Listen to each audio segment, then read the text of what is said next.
Welcome to MINDSHOCK. This is your host, Bruce McGuire, and we are finally tackling the Oklahoma City event conspiracy.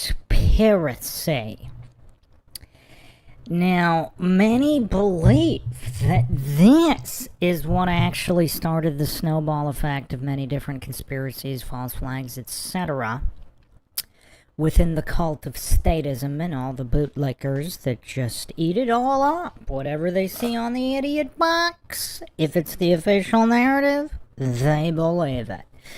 No matter how much evidence is stacked in the opposite direction. So we'll be taking a look at this event, how it ties to other events, all within the timeline of the statist cult known as the United States government. Attempting not to fall for any logical fallacies, unlike every other coverage out there.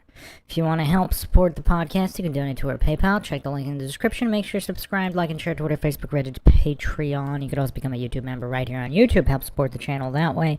Questions, comments, theories, thoughts, suggestions, rebuttals, debunkings of any kind, leave them in the comment section. Unless, of course, you're with us here live. Drop them in the live chat, and I will try to get to all of them. So what's actually kind of interesting is that even the Wikipedia, here in the 2020s, I mean, I don't know who's believing official narratives in the 2020s. Post-COVID, I mean, are there really that many coincidence theorist goofs out there that are still gobbling up official narratives on blind faith in the corrupt with nothing but track records of fraud and failure? I mean, it's weird. It's kind of weird. Statist goofs just have, it's like they have a glutton for humiliation. I mean, it's weird. Just looking at the scoreboard between coincidence theorists and conspiracy theorists, aka critical thinkers, aka non-bootleggers. I mean, it's just weird. The scoreboard's been such a blowout for so many decades now. And I think we could still find some goofs out there that believe the official narrative here. But the main question is, how deep do the rabbit holes go, and how much of a spider web is this event within the entire landscape of the statist cult and the goals of the New World Order, Agenda 2020, becoming Agenda 2021, becoming Agenda 2030, or 2050, whatever. Are they all pushing it back on purpose, or is it all part of the plan? In these staged pushing of the envelopes? Like, do the powers that be not really care what happened during COVID? They just record what happened, and then they have, plan A, B, C, D, depending on what happened. So is there like an alternate universe where all the patriots stood up and they toppled the cult of statism? Once, guys with guns started harassing women and children walking in a park for not staying home? I mean, was that the line in the sand in some kind of alternate universe? And did they have a plan for that? Was it just, martial law to finally usher in the New World Order? Now, I have to do another video on Jade Helm and the Obama conspiracy Jade Helm, where a few things have been coming out regarding that. Because a lot of goofs hallucinate Alex Jones was wrong about it. But I'm not sure what happened there. There's some new evidence coming out that they had some grand events, but they didn't actually go through with it for a few different reasons. Now, shill or not, did Alex Jones simply wake up too many people? I don't know. I'm just asking the questions here because this is MINDSHOCK, where the only thing we know for sure is that we don't know anything for sure. So I'm just going to go through the wiki real quick for those that are new to this event. But what's curious is even the wiki has a fairly good outline of the conspiracy theories. But yeah, let's just go through the basics here, and then we will be doing our comprehensive deep dive, unlike anything else out there, exploring every avenue every rabbit hole and the spider webbing of them, because some of the most shocking so-called coincidences have yet to be reported on in the mainstream media or even alternative media. There's a few bombshells here. Yeah, bombshells that I haven't actually seen anywhere outside of obscure forums, which of course I am dialed into. So, here's the basic outline. April 19th, 1995, American anti-government extremist Timothy McVeigh, assisted by Terry Nichols, which Terry Nichols apparently has disappeared. I mean, there's a lot of info on him, but nobody really talks about him anymore. Detonated a makeshift bomb stored in a rental truck parked in front of the Alfred P. Murray Federal Building in Oklahoma City, Oklahoma, in an act of domestic terrorism. The explosion killed 167 people, injured 684, and destroyed more than a third of the building. The attack also destroyed or damaged 324 other buildings, destroyed 86 vehicles, and it caused an estimated $652 million in damage. During rescue operations after the bombing, a rescue worker was killed after being struck on the head by falling debris, bringing the death toll to 168. Within 90 minutes of the explosion, McVeigh was stopped by Oklahoma Highway Patrolman Charlie Hanger, interesting name, for driving without a license plate and was arrested for illegal weapons possession. So, right off the bat here, I mean, someone has to raise an eyebrow here. And before we get into all the history regarding McVeigh, MK Ultra, all of these things, MK Ultra programmed operatives involved in so-called staged events. And again, for all the retard maxers out there, the illiterate Dunning-Kruger goofs, staged does not mean nobody died. I mean, just the lack of basic mental faculties from coincidence theorist bootleggers. Staged simply means it was an inorganic event. So anyway, yeah, before we get into all of that, like, if you're a critical thinker, immediately, what is driving, like, they didn't even like, a lot of times criminals will just, like, grab a plate from a junkyard or something, because they don't want to get stopped, right? Or they'll just swap a plate in the parking lot. I mean, they just bring a screwdriver and they just swap a plate with somebody else, or steal a plate, whatever, if they don't have one to swap. Like, if you're smart enough to do all of this, like, did he want to be caught by driving without a plate? Like, that's the first question here. If he is at a certain IQ level to plan and carry this all out, like, I mean, there are some really dumb criminals. I mean, even they are capable of swapping or stealing a license plate. But apparently he wasn't. Like, that's gotta raise an eyebrow. Perhaps not as much as indestructible passports on 9/11. You know, that's a curious one, but, you know, perhaps it's not quite that bad, but, you know, and the other thing, if this is all humiliation fetish for the powers that be, that they just put the most ludicrous narratives on the idiot box and they just cackle away as all the bootlicking coincidence theorists just believe it because it's on the idiot box. Like, dude, like, they probably think it's so funny that there's no shortage of brain dead goofs out there. They'll believe whatever's on the news. Indestructible passport paper, I mean, just anything. So, but anyway, that's gotta raise an eyebrow. Driving without a license plate, was arrested for illegal weapons possession. Now, is that even possible? If you have the Second Amendment, how can you illegally possess a weapon? If you have the right to bear an uninfringible right, meaning there's no possible restriction on that right. It's uninfringible. So, I mean, that's kind of interesting as well. I mean, is the arresting officer committing treason? And this is without even getting into whether or not you need a license plate. You could check out my statism podcast on that. I don't know if I want to get into that now, but this is, again, all Supreme Court affirmed and all of this. Welcome Da True 82 and Christopher Allen. Yeah, this case is far more than meets the eye, even far more than the basic conspiracy coverage. I mean, this actually goes so deep. This goes so deep, I think it's far beyond. I mean, I don't think even Alex Jones really covered the depth of this. I'm not even sure. Does he still talk about it? Because he still references 9/11, but I'm not sure how much he references this event. And a lot of people barely even know about it, which is curious as well. I mean, I'm not sure it's possible to understand the entire landscape of statist conspiracies and false flags and all of these things without covering this event. And, yeah, so, okay. Continuing on here, forensics evidence quickly linked McVeigh and Nichols to the attack.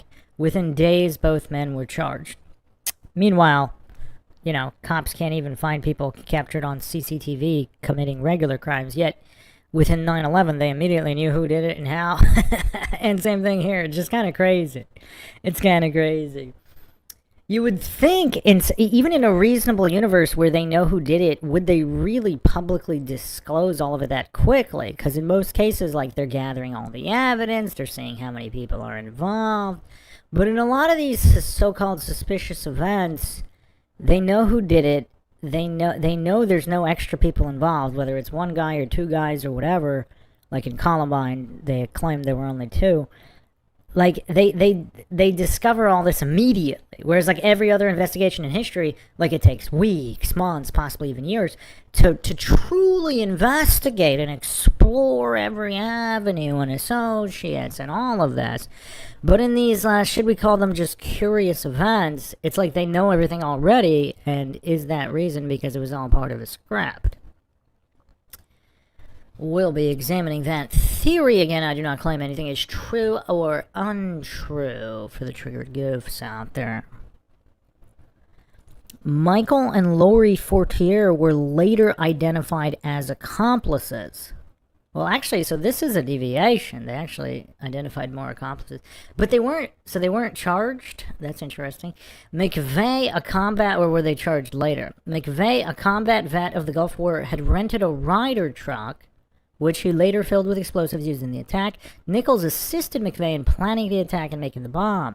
McVeigh and Nichols were primarily motivated by their anger at the U.S. federal government, particularly in its handling of law enforcement sieges at Ruby Ridge in 92 and Waco in 93, as well as the 94 federal assault weapons ban.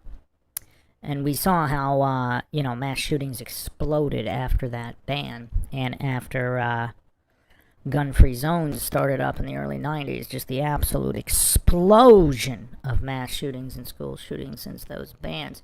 Okay, so Ruby Ridge and Waco, we're not going to be getting into... I need to do separate episodes on those because... I mean, those are crazy. Like in Ruby Ridge, they're trying to entrap a family man to buy like some kind of sawed-off shotgun, again, infringing on 2A because the barrel length is X amount of centimeters from this or that. Just the level of goofery involved in all of this is insane. The money and resources spent in trapping and then killing the dog. That was Art Roderick, the goof involved in the Maura Murray case. Supposedly shot their family dog at Ruby Ridge, and then they're killing their family members. I mean, if terrorists are attacking your property, I mean, who wouldn't defend themselves at costumed terrorists just descending on their home? I mean, it's just kind of weird. It's just kind of weird, the bootlickers. I mean, how is there a single person that thinks Ruby Ridge was even remotely justified in any way? They're treating a random family with a baby, as if there's some kind of, like, cartel or something. I mean, it's just insane. Like, all the money and resources, like, that could be going to the, all those unsolved crimes, which is pretty much all of them. So, yeah, just really wild stuff there. And Waco is its own category, because there's a lot of weird stuff with Waco. And so, this is all kind of coming to a head, so to speak, because Ruby Ridge is 92, Waco is 93. Then the federal assault weapons ban 94, and then this Oklahoma City event 95, almost as if it was all coordinated year after year after year. Interesting, coming on the heels of course, Behold a Pale Horse, Bill Cooper's book, one of the OGs. So McVeigh timed the retaliatory attack to coincide with the second anniversary of the end of the siege in Waco and the battles of Lexington and Concord, the first engagements of the American Revolutionary War. Curious. The official Federal Bureau of Investigation report on the bombing, referred to as OK Bomb, which is also interesting, that abbreviation, OK Bomb, as if it's okay to bomb, involved 28,000 interviews, 7,100 pounds of evidence, and nearly 1 billion pieces of information. When the FBI raided McVeigh's home, they found a telephone number that led them to a farm where McVeigh had purchased supplies for the bombing. The bombers were tried and convicted in 97. And that's a quick turnaround time, too, 95 to 97. I mean, there's still people who committed some, petty crimes, or, some kind of, shady drug deals or murders, and they're years and years in cases. McVeigh was sentenced to death. He was executed via lethal injection June 11th, 2001. At the U.S. Federal Penitentiary in Terre Haute, Indiana. Nichols was sentenced to life in prison without the possibility of parole. And interesting there, he's viewed as an accomplice. I mean, so he built the bomb that killed all these people, directly involved, but he's not sentenced to death. In response to the bombing, the U.S. Congress passed the Anti-Terrorism and Effective Death Penalty Act of 96, which limited access to habeas corpus in the United States, among other provisions. Limited access.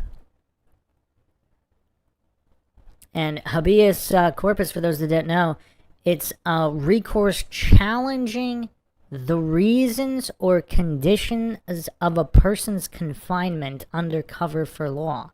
A petition for habeas corpus is filed with a court that is jurisdiction of the custodian. If granted, a writ is issued. So that's kind of curious. So if the court is corrupt and incompetent, they limited the exposing of that.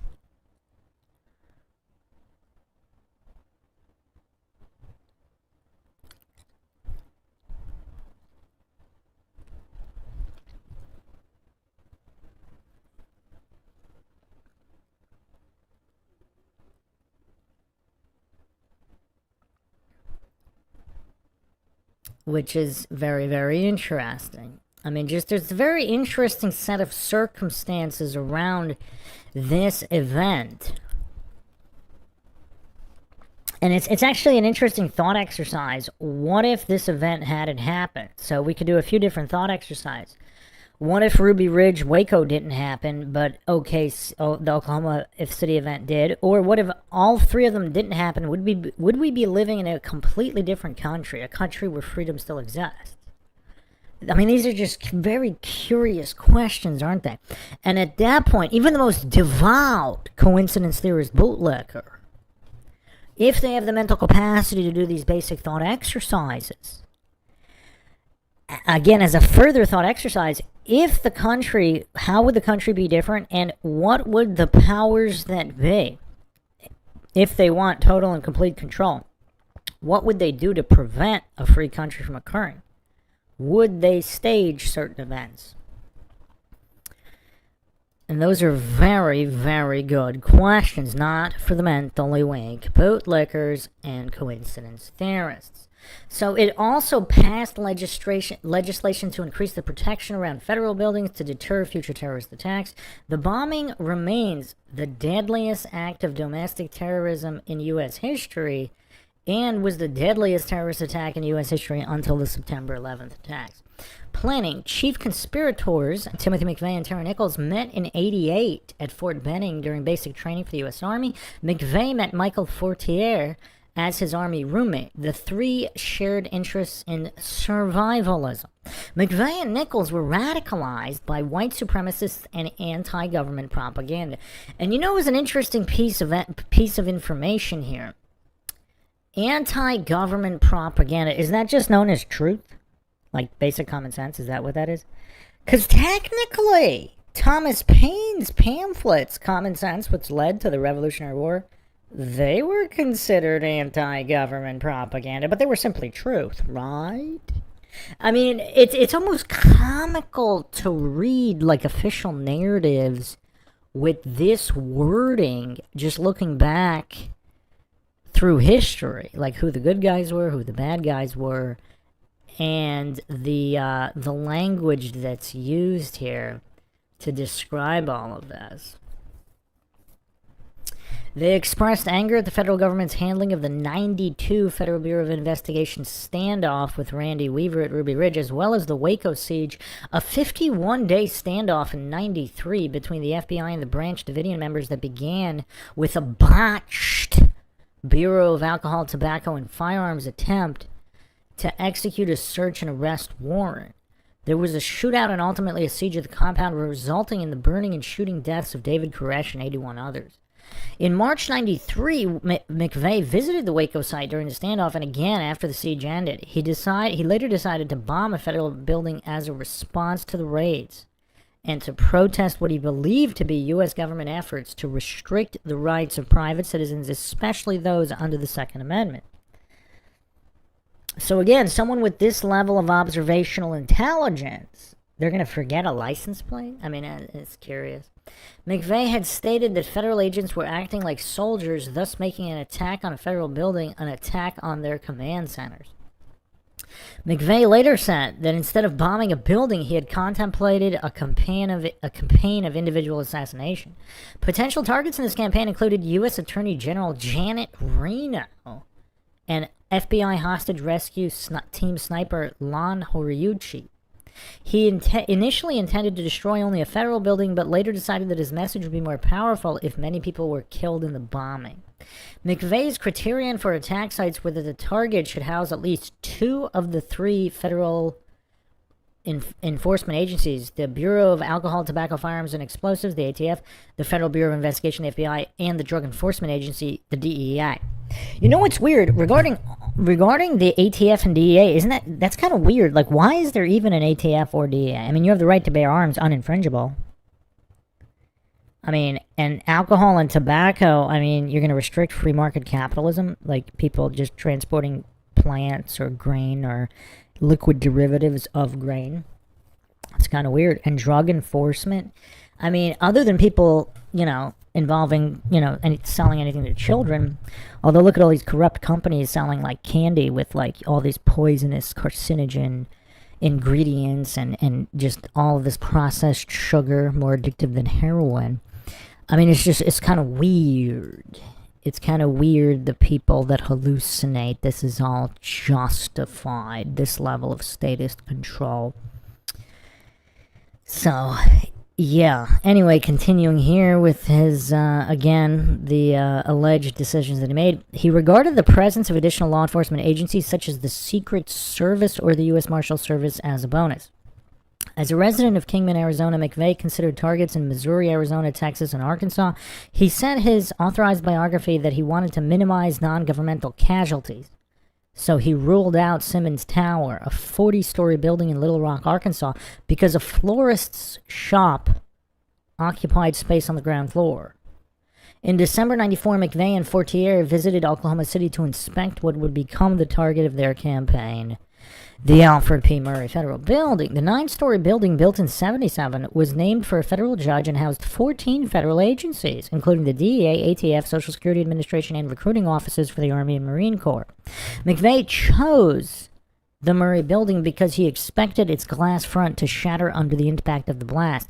He also believed that its adjacent large open parking lot access across the street might absorb and dissipate some of the force and protect the occupants of nearby non-federal buildings.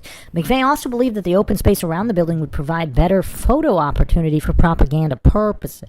He planned the attack for April 19th, 95 to coincide with the second anniversary of the Waco siege and the 220th anniversary of the battles of Lexington and Concord, the first engagements of the American Revolutionary War. Rumors have alleged that the bombing was also connected to the planned execution of Richard Snell, Arkansas white supremacist who was a member of the Covenant, the Sword, and the Arm of the Lord, and the CSA, and who was due to be executed the day the bombing took place. Prior to his execution, Snell predicted that a bombing would take place that day. Interesting. I mean, you would think they would have access to his correspondence unless somebody, or even the correspondence of everybody in prison with him, right, that could have given him a verbal message or whatever. But yeah, though his execution was not confirmed to be a motive for the bombing, Fort Smith-based federal prosecutor Stephen Snyder told the FBI in May 95 that Snell wanted to blow up the Oklahoma City building as revenge for the IRS raiding his home. Okay. McVeigh and Nichols bought or stole the materials they needed to manufacture the bomb and stored them in rented sheds. In August 94, McVeigh obtained 9 binary explosive kinetics from gun collector Roger E. Moore in Arkansas, and with Nichols ignited the devices outside Nichols' home in Harrington, Kansas.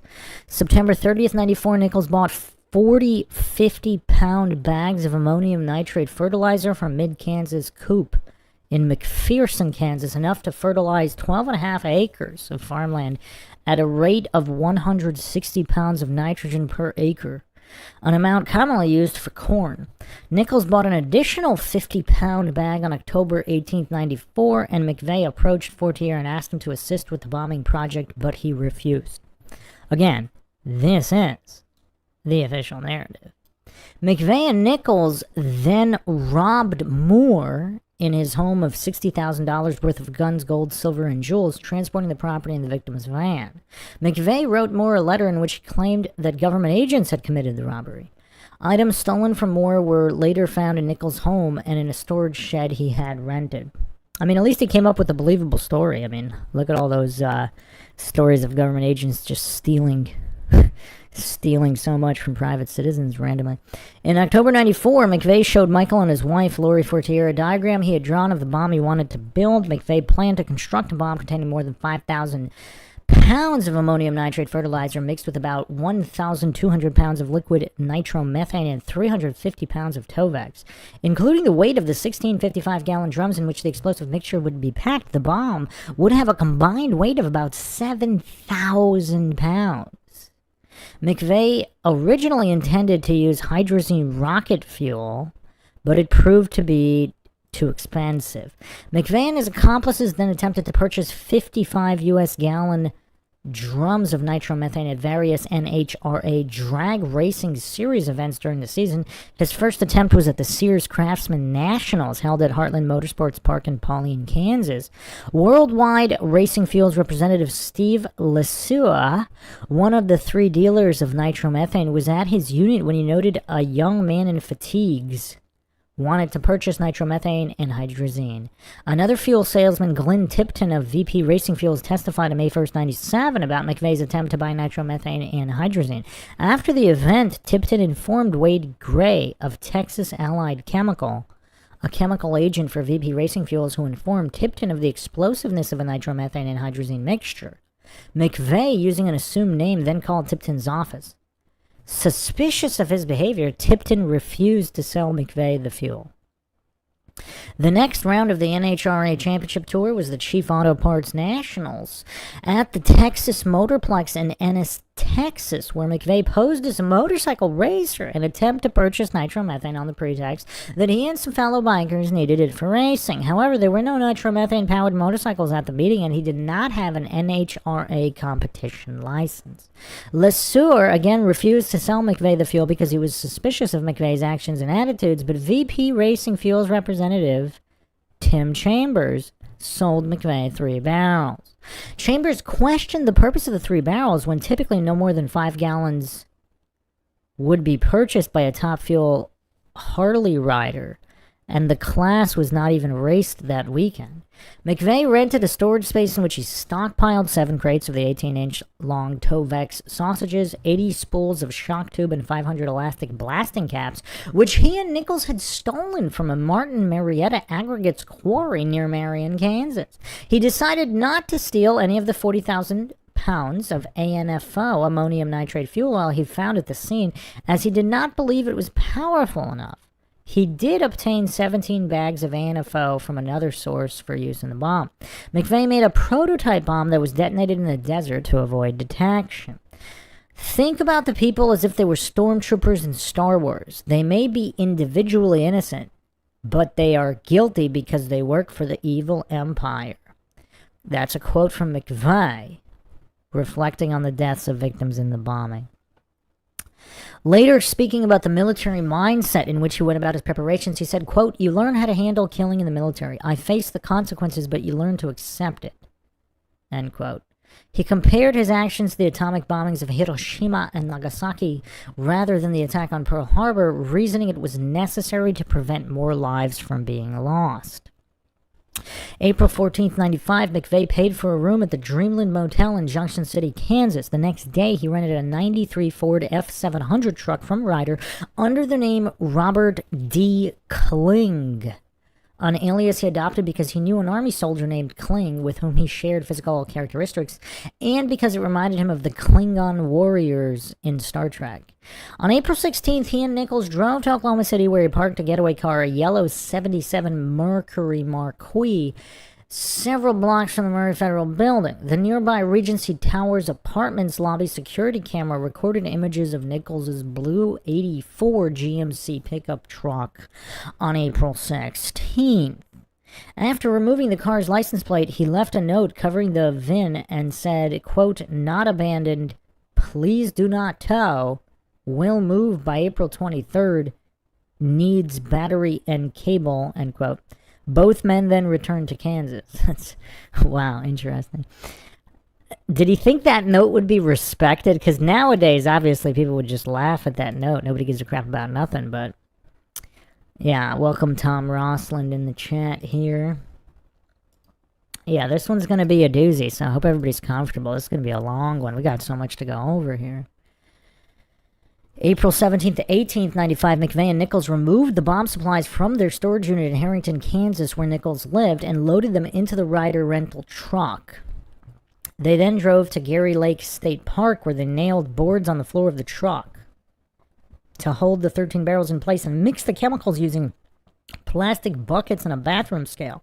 Each filled barrel weighed nearly 500 pounds. McVeigh added more explosives to the driver's side of the cargo bay so he could detonate the bomb with his Glock 21 pistol in case the primary fuses failed.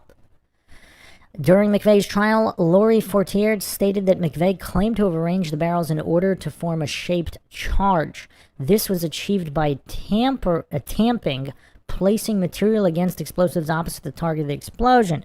The aluminum side panel of the truck with bags of ammonium nitrate fertilizer to direct the blast laterally towards the building. Specifically, McVeigh arranged the barrels in the shape of a backwards J. He later said that for pure destructive power, he would have put the barrels on the side of the cargo bay closest to the Murray building. However, such an unevenly distributed 7,000-pound load might have broken an axle, flipped the truck over, or at least caused it to lean to one side, which would have drawn attention. All or most of the barrels of the ammonium nitrate nitromethane mixture contained metal cylinders of acetylene intended to increase the fireball.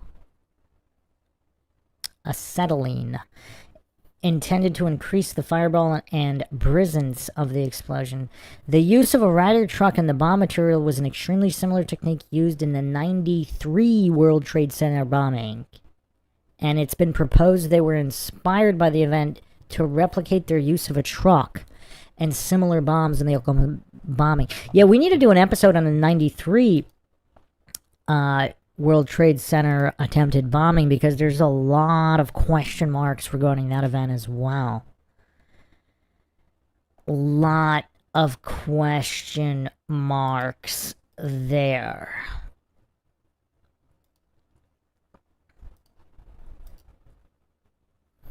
McVeigh then added a dual fuse ignition system accessible from the truck's front cab. He drilled 2 holes in the cab of the truck under the seat, while 2 more holes were drilled in the body of the truck. 1 Grand Canyon fuse was run through each hole into the cab. These time-delayed fuses led from the cab through plastic fish tank tubing conduit to 2 sets of non-electric blasting caps, which would ignite around 350 pounds of the high-grade explosives that McVeigh stole from a rock quarry.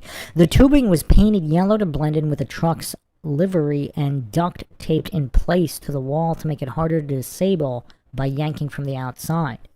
The fuses were set up to initiate through shock tubes the 350 pounds of Tovex Blastrite gel sausages, which would in turn set off the configuration of barrels.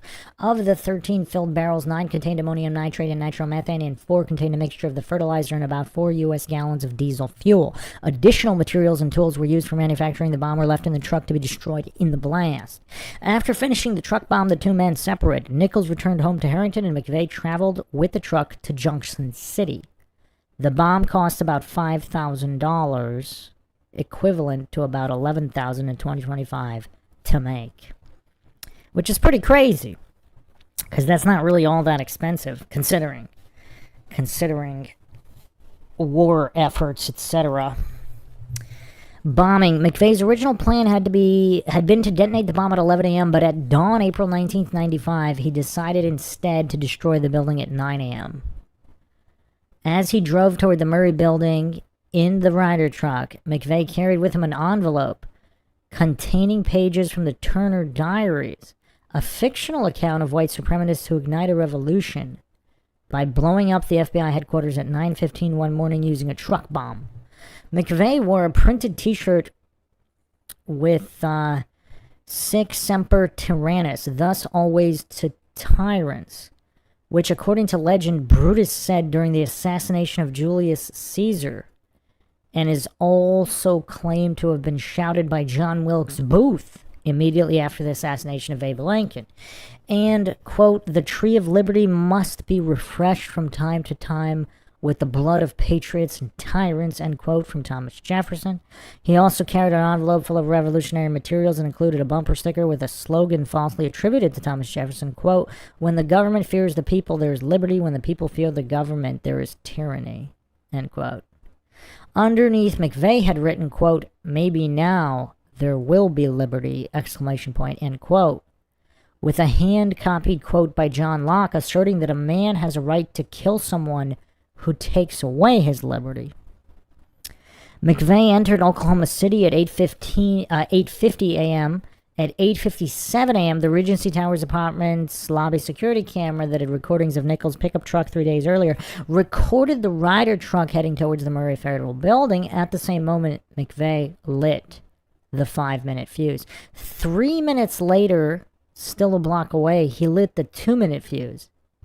He parked the Ryder truck in a drop-off zone situated under the building's daycare center, exited and locked the truck. As he headed to his getaway vehicle, he dropped the keys to the truck a few blocks away.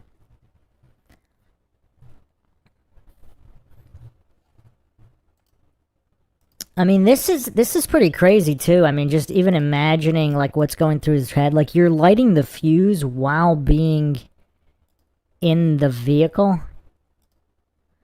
That's crazy. That's crazy. Let me put an aerial shot here so everybody can see this.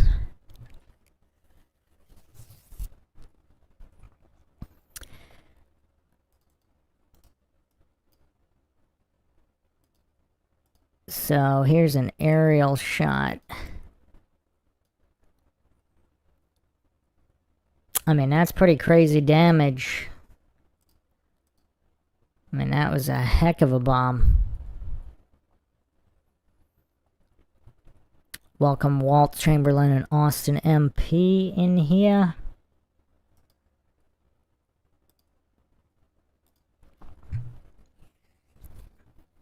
At 9:02 a.m., the Ryder truck containing over 4,800 pounds of ammonium nitrate fertilizer, nitromethane, and diesel fuel mixture detonated in front of the north side of the 9-story Alfred P. Murray building. In total, 168 people were killed, hundreds more injured. 1/3 of the building was destroyed by the explosion, which created a 30-foot wide, 8-foot deep crater on Northwest 5th Street next to the building. The blast destroyed or damaged 324 buildings within a 4-block radius and shattered glass in 258 nearby buildings. The broken glass alone accounted for 5% of the death total and 69% of the injuries outside the Murray Federal Building. The blast destroyed or burned 86 cars around the site. The destruction of the building left several hundred people homeless and shut down several offices in downtown Oklahoma City. The explosion was estimated to have caused at least $652 million worth of damage. And one of the biggest questions people ask is, like, why didn't he pick, like, New York, LA, Chicago, like a major city with a far higher population? And we'll actually get to that. The effects of the blast were equivalent to over 5,000 pounds of TNT, could be heard and felt up to 55 miles away.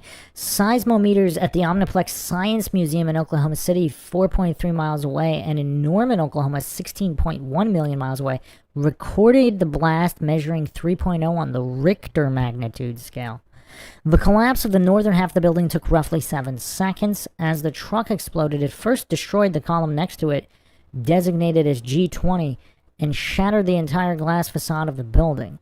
The shockwave of the explosion forced the lower floors upward before the 4th and 5th floors collapsed into the 3rd floor, which housed a transfer beam that ran the length of the building and was being supported by 4 pillars below, as well as supporting the pillars that hold the upper floors. The added weight meant that the 3rd floor gave way, and then the transfer beam, which in turn caused the collapse of the building.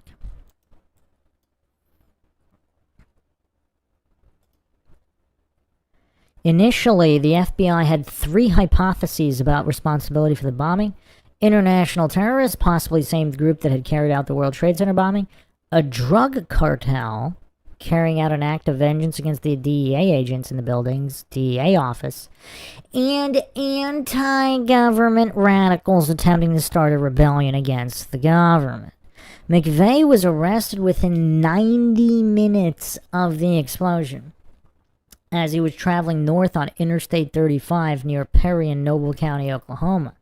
Oklahoma State Trooper Charlie Hanger stopped McVeigh for driving his yellow 77 Mercury Marquis without a license plate and arrested him for having a concealed weapon.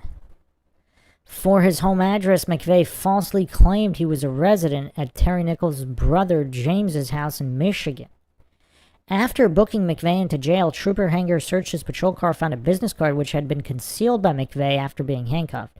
Written on the back of the card, which was a military surplus store in Antigua, Wisconsin, there were the words, "TNT at $5 a stick, need more." The card was later used as evidence during McVeigh's trial. And again, would a criminal mastermind leave that in his pocket on that day? Would a criminal mastermind drive without a license? Some people believe it wasn't even McVeigh that was there. And we'll get into that later. At the building, not necessarily, obviously he was where he got arrested. Supposedly, anyway. While investigating the VIN on the axle of the truck used in the explosion and the remnants of the license plate, federal agents were able to link the truck to a specific rider rental agency in Junction City, Kansas, using a sketch created with the assistance of Eldon Elliott, the owner of the agency. The agents were able to implicate McVeigh in the bombing. McVeigh was also identified by Liam McGone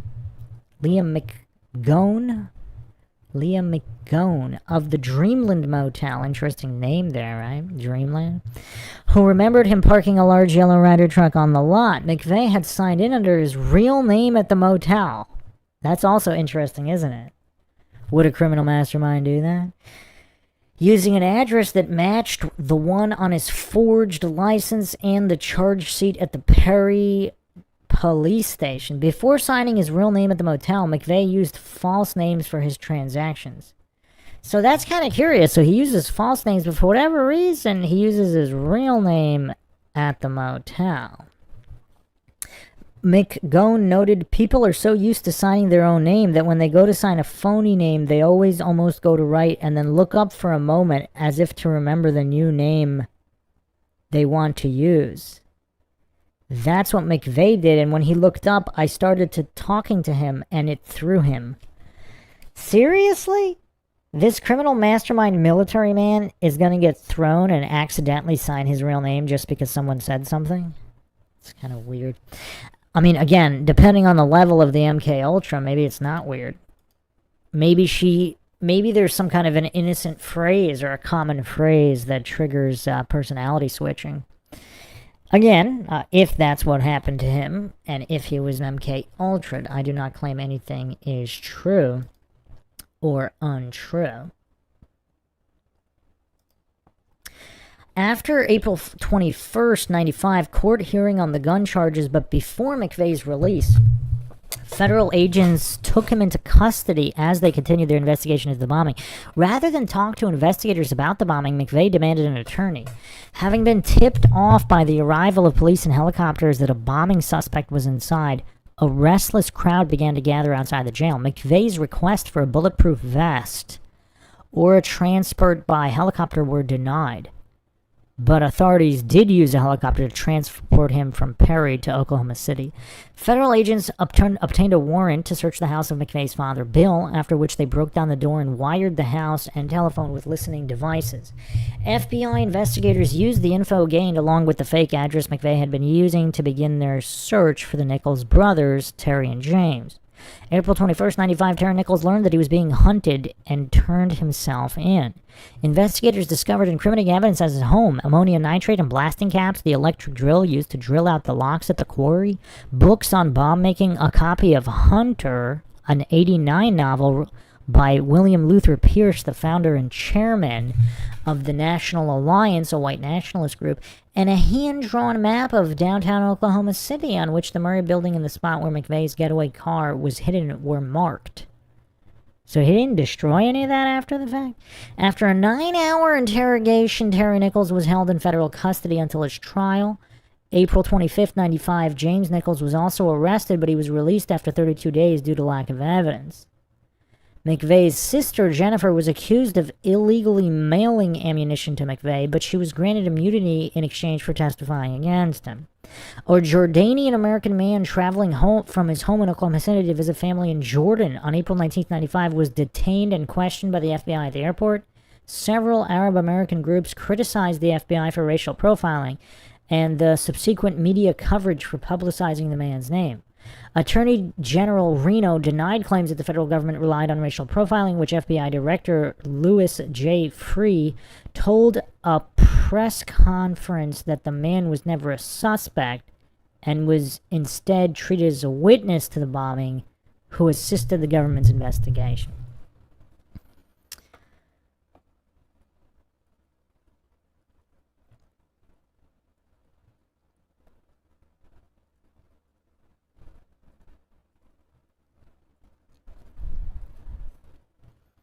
International reaction.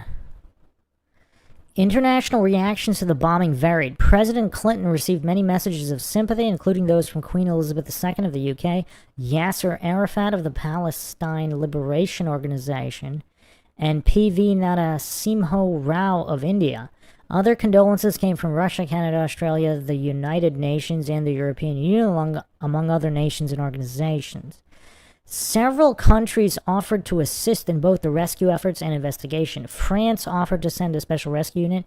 Israeli Prime Minister Yitzhak Rabin offered to send agents with anti-terrorist expertise to help in the investigation. President Clinton denied Israel's offer, believing that accepting it would increase anti-Muslim sentiments and endanger Muslim Americans.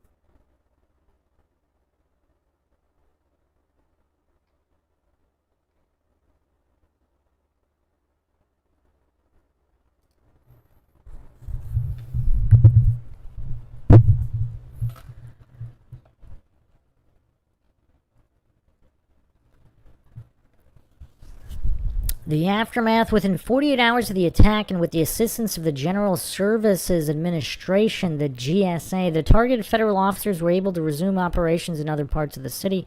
According to Mark Potok, director of intelligence project at the Southern Poverty Law Center, his organization tracked another 60 domestic, smaller-scale terrorist plots from 95 to '05.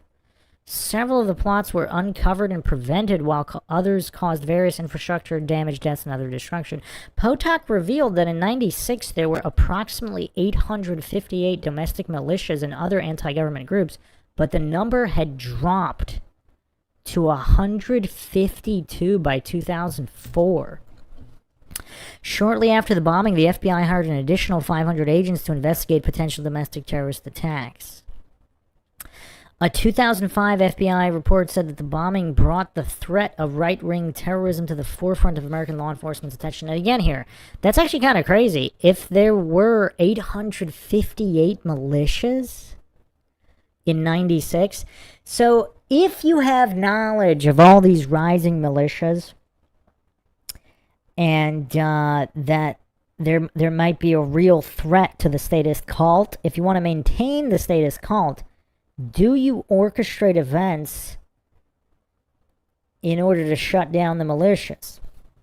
Just a question. Again, I'm not claiming anything is true or untrue. Just a question. Welcome, Les Xylophone.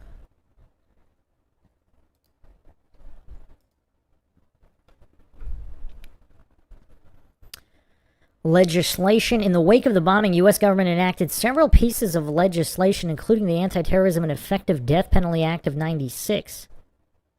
In response to the trials of the conspirators being moved out of state, the Victim Allocution Clarification Act of '97 was signed March 20th, '97 by President Clinton to allow the victims of the bombing and the victims of any other future acts of violence the right to observe trials and to offer impact testimony in sentencing hearings. Clinton stated that when someone is a victim, he or she should be at the center of the criminal justice process, not on the outside looking in. In the years since the bombing, scientists, security experts, and the ATF have called on Congress to develop legislation that would require customers to produce an ID when purchasing ammonium nitrate fertilizer and for sellers to maintain records of its sales.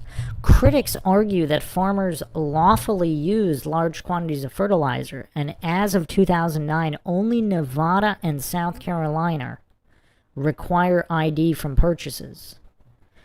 In June '95, Congress enacted legislation requiring chemical tag-ins to be incorporated into dynamite and other explosives so that the bomb could be traced to its manufacturer.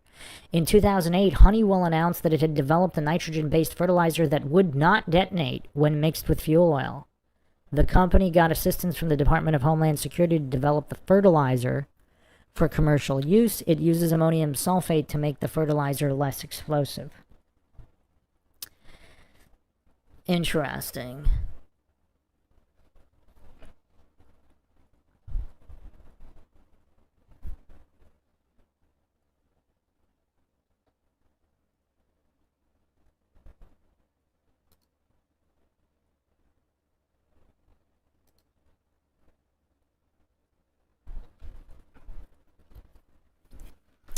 Impact. According to McVeigh believed that the bomb attack had a positive impact on government policy.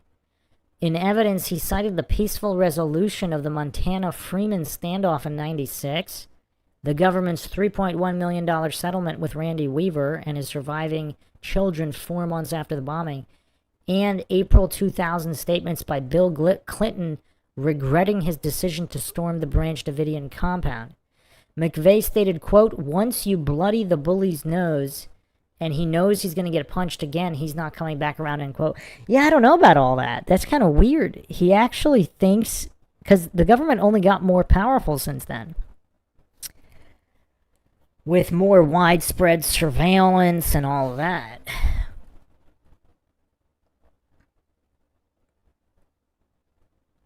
Trials and sentencing of the conspirators. FBI led the official investigation known as OK Bomb, with Weldon L. Kennedy acting as a special agent in charge. Kennedy oversaw 900 federal, state, and local law enforcement personnel, including 300 FBI agents, 200 officers from Oklahoma City Police Department, 125 members of the Oklahoma National Guard, and 55 officers from the Oklahoma Department of Public Safety.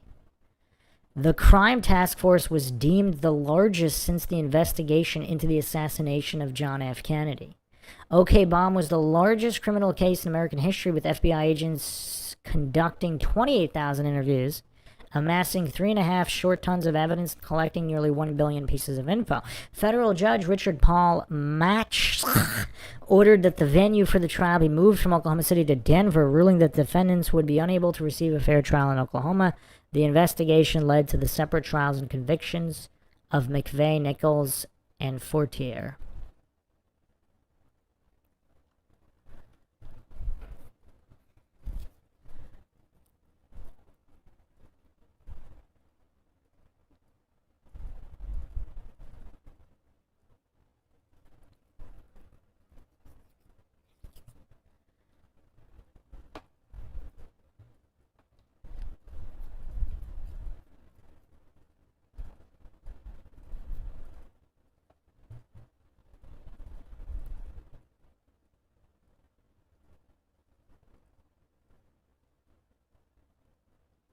What's interesting is that Stephen Jones, one of McVeigh's attorneys,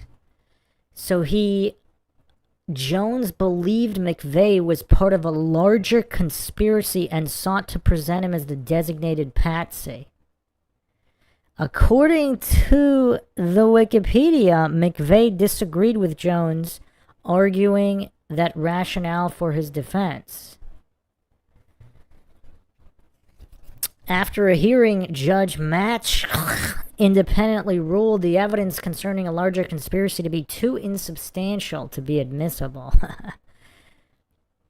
In addition to arguing that the bombing could not have been carried out by two men alone, Jones also attempted to create reasonable doubt by arguing that no one had seen McVeigh near the scene of the crime, and the investigation into the bombing had only lasted 2 weeks, which are great points.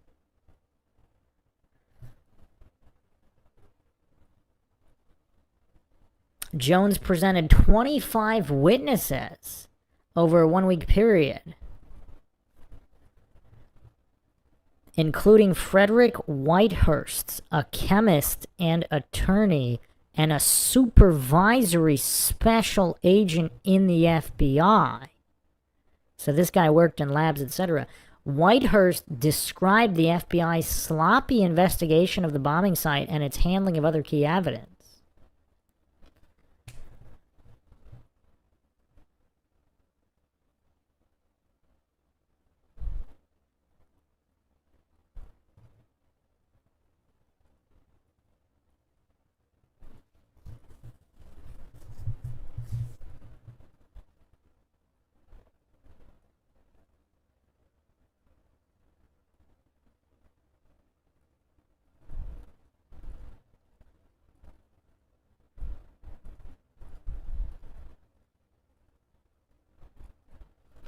In May, so June 2nd, 97, McVeigh found guilty on 11 counts of murder and conspiracy, and sentenced to death. May 2001, the Justice Department announced that the FBI mistakenly failed to provide over 3,000 documents to McVeigh's defense. That's a slight oversight.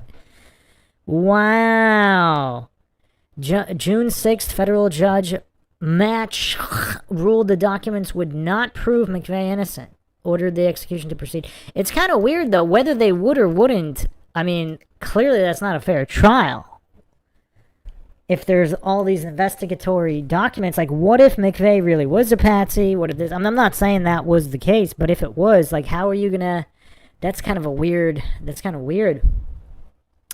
George W. Bush approved the execution. The execution was transmitted on closed-circuit television so that relatives of the victim could witness his death. McVeigh's execution was the first federal execution in 38 years. Nichols stood trial twice. He was first tried by the federal government in 1997, found guilty of conspiring to build a weapon of mass destruction and of 8 counts of involuntary manslaughter of federal officers. After he was sentenced June 4th, 1998 to life without parole, the state of Oklahoma in 2000 sought a death penalty conviction on 161 counts of first-degree murder, 160 non-federal agent victims, and 1 fetus. For all the goofs that hallucinate that only born humans can be murdered. On May 26, 2004, the jury found him guilty on all charges, but deadlocked on the issue of sentencing him to death. Presiding Judge Stephen W. Taylor then determined the sentence of 161 consecutive life terms without the possibility of parole. March 2005, FBI investigators acting on a tip from Gregory Scarpa Jr. searched a buried crawlspace in Nichols' former house and found additional explosives missed in the preliminary search after Nichols was arrested. Michael and Lori Fortier were considered accomplices for their foreknowledge of the planning of the building. In addition to Michael's assisting McVeigh in scouting the federal building, Lori had helped McVeigh laminate the fake driver's license that was later used to rent the Ryder truck. Michael agreed to testify against McVeigh and Nichols in exchange for a reduced sentence and immunity for his wife. He was sentenced May 27, 1998 to 12 years in prison, fined $75,000 for failing to warn authorities about the attack. January 20th, 2006, Michael was released from prison, transferred into WITSEC, and given a new identity. Conspiracy theories. Several conspiracy theories have been proposed regarding the bombing in 95. These theories reject all or part of the official government report.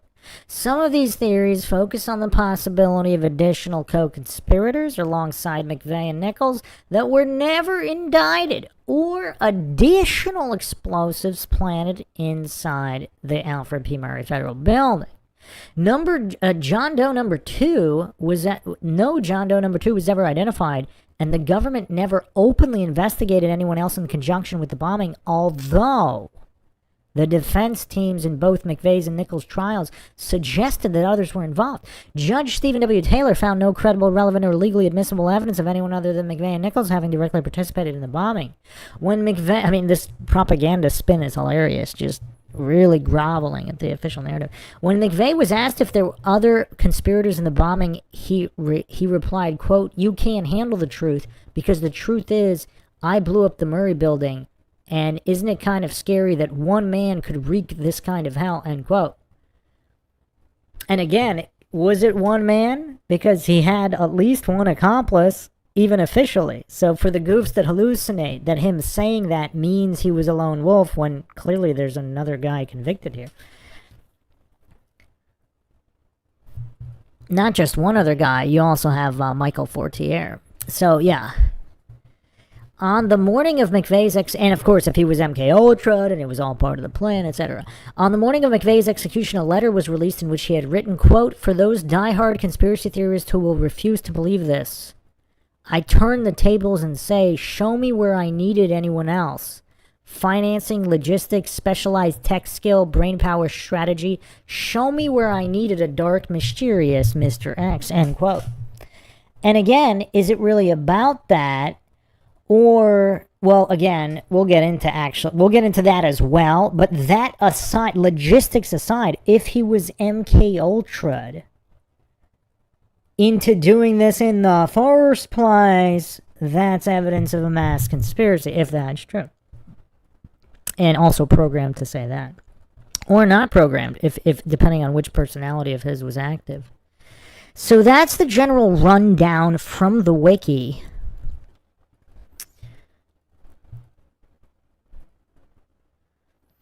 Les Xylophone in the chat says, Dwayne Fusilier and Janet Reno conspired with the Clintons and the WEF in the 90s to infiltrate and demonize militias and to restrict gun rights.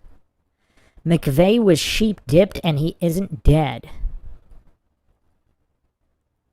If you pay attention, it's the same as Columbine. Multiple witnesses saw other actors, sloppy investigation, German-speaking suspects who had their pit. I didn't know about the German-speaking suspects in Oklahoma City. I don't know. Let me get into. Welcome, Sarah Catherine. Let me get into here. We're gonna get into the nitty gritty here. Give me a second to cue these up. There's been 2 documentaries made on this. We're going to go over both of them here, because this is going to be a long one, because we want to cover every angle here. Even with multiple episodes, these are going to be pretty long. So hold on a second here.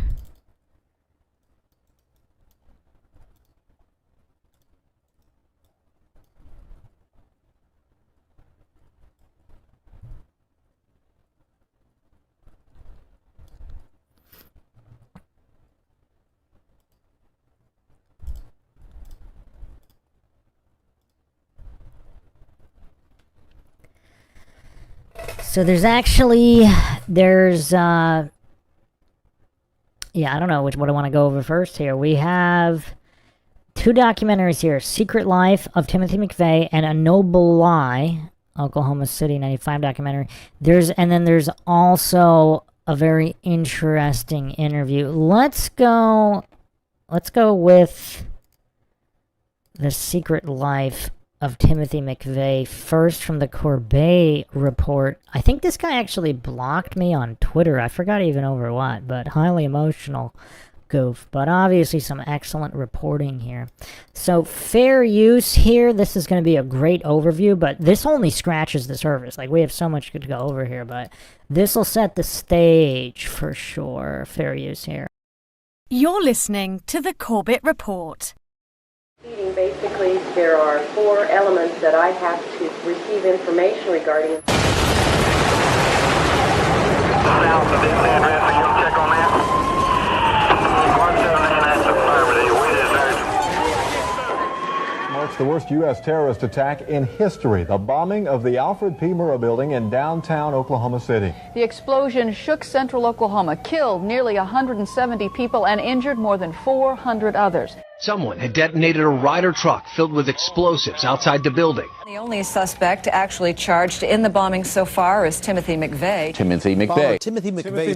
Timothy McVeigh.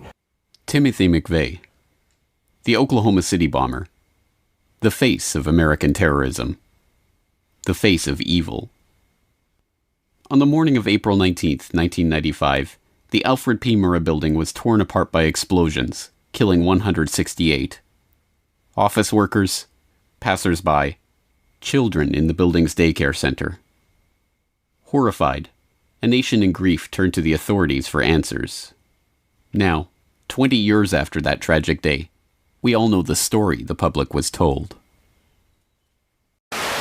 Less than a week away now from the 20th anniversary of the Oklahoma City bombing. It's still the largest act of domestic terrorism our country has ever seen. At approximately 8:40 in the morning on April 19th, 1995, a slow-moving Ryder truck was seen near the Alfred P. Murrah Federal Building in Oklahoma City. A Ryder truck loaded with a diesel fuel and fertilizer bomb blew up next to the Alfred P. Murrah Federal Building, cutting it in half. 168 people, including 19 children in its daycare center, died. There you can see as the building was just simply cut away by this huge explosion. Collapsed into a shifting house of cards.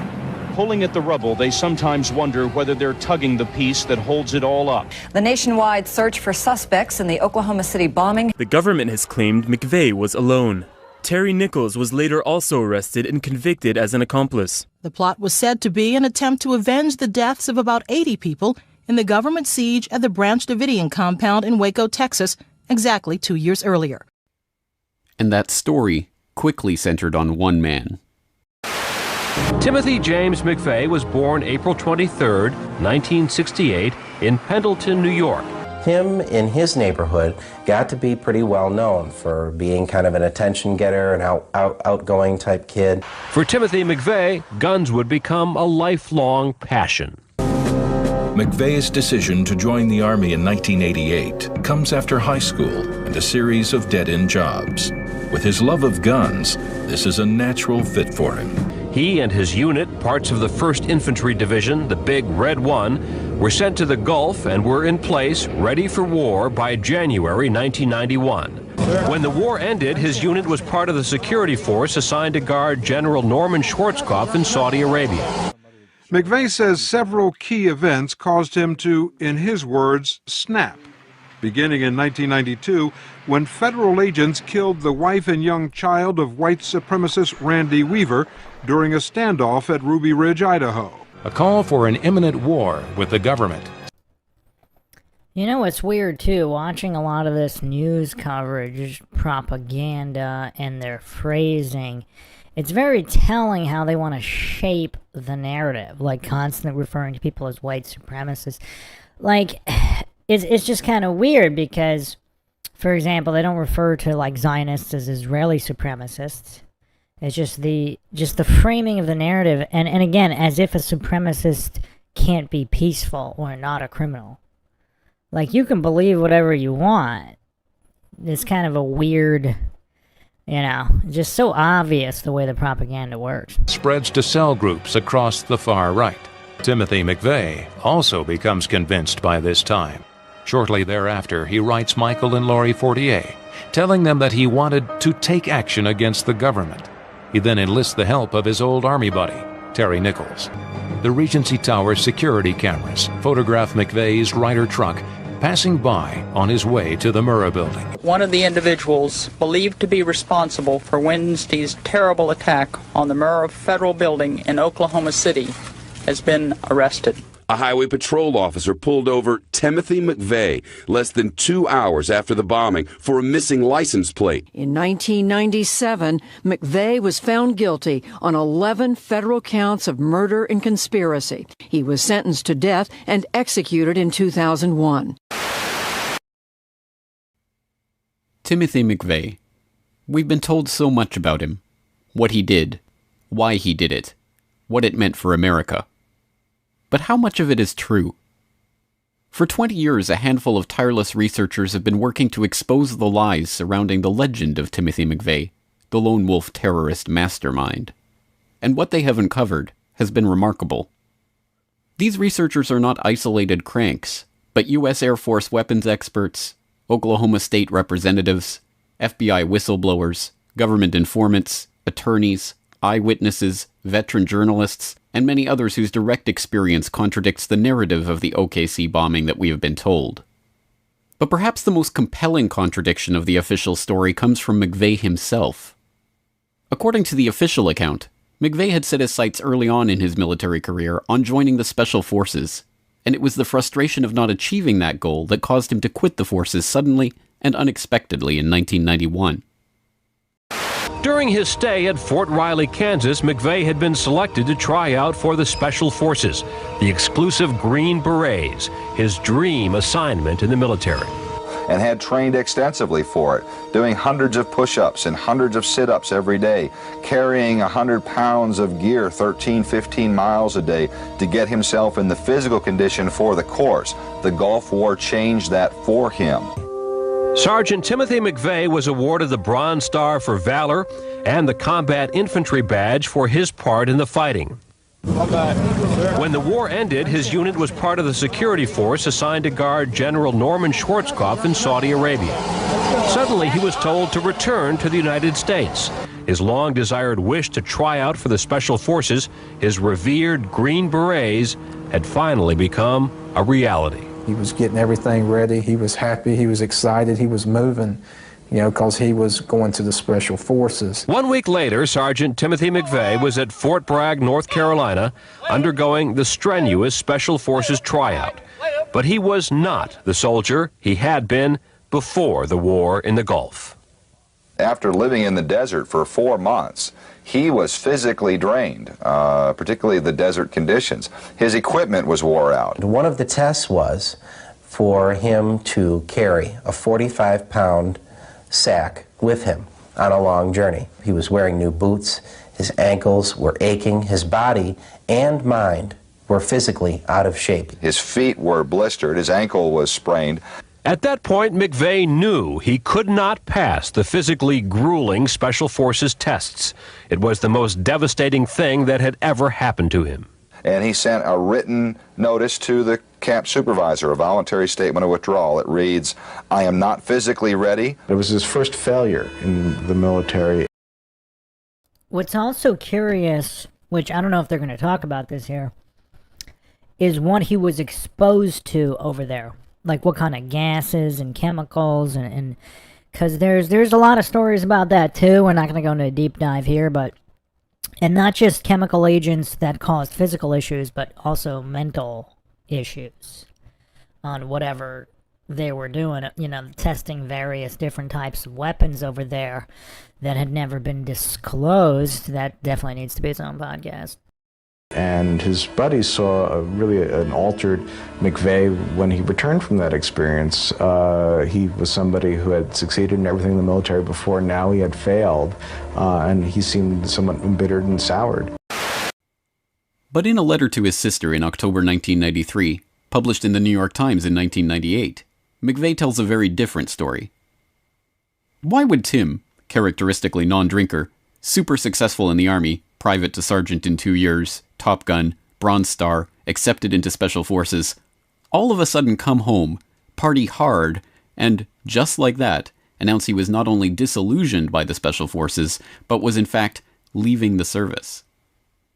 He goes on to answer, "Now here's what led to my current life. It all revolves around my arrival at Fort Bragg for Special Forces. We all took intelligence, psychological, adeptness, and a whole battery of other tests, out of a group of 400. One day in formation, 10 social security numbers were called out, no names, and told to leave formation. Mine was one. The 10 of us were told that out of the select group of 400, we had scored highest on certain tests. We had been selected because of our intelligence, physical makeup, and physical abilities. We were to feel special, part of a hand-picked group. We were all asked to volunteer, talk about peer pressure, to do some work for the government on the domestic as well as international front. What I learned next, both from the briefings and from the questions and private talks, included 1. We would be helping the CIA fly drugs into the US to fund many covert operations, and 2. Military consultants were to work hand in hand with civilian police agencies to quiet anyone who was deemed a security risk. We would be government-paid assassins." How did the New York Times address these startling claims in a feature-length article on the letter? A single parenthetical remark. The government has always denied such activities.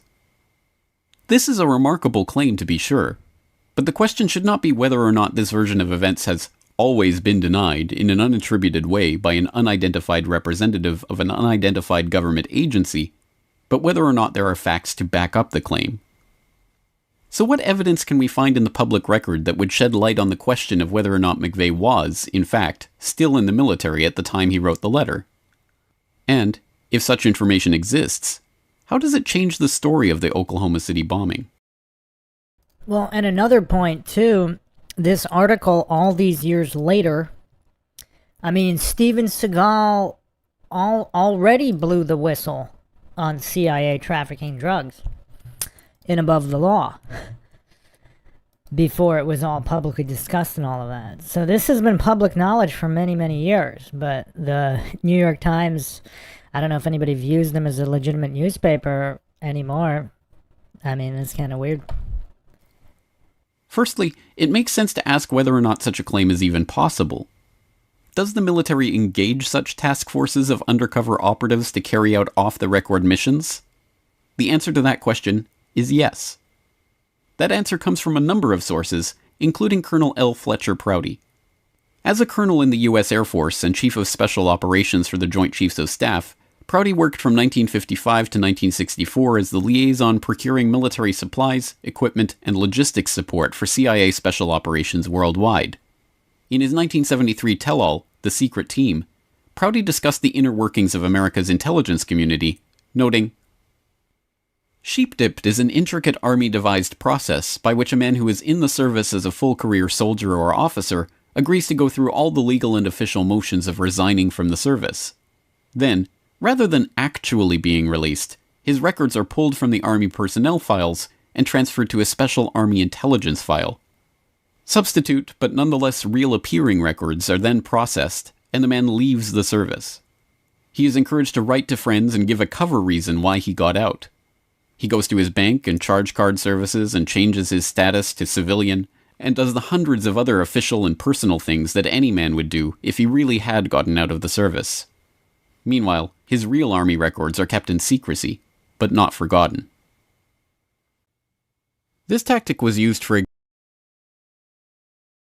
So this is quite the mind-shocking revelation for all the coincidence theorists. So even if all the coincidence theorists, for whatever reason, they don't believe McVeigh was one of these, the fact that these exist, I mean, that's a curiosity.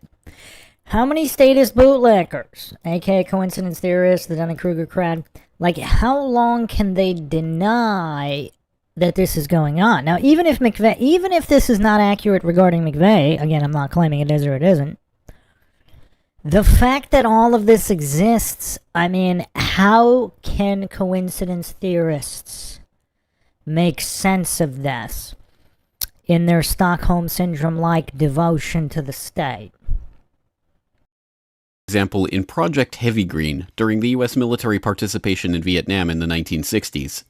Restricted from deploying troops in Laos by the 1962 Geneva Accords, 48 Air Force personnel were instead sheep-dipped and deployed in Laos as civilian employees of Lockheed to service a bombing radar installation there. But was McVeigh sheep-dipped?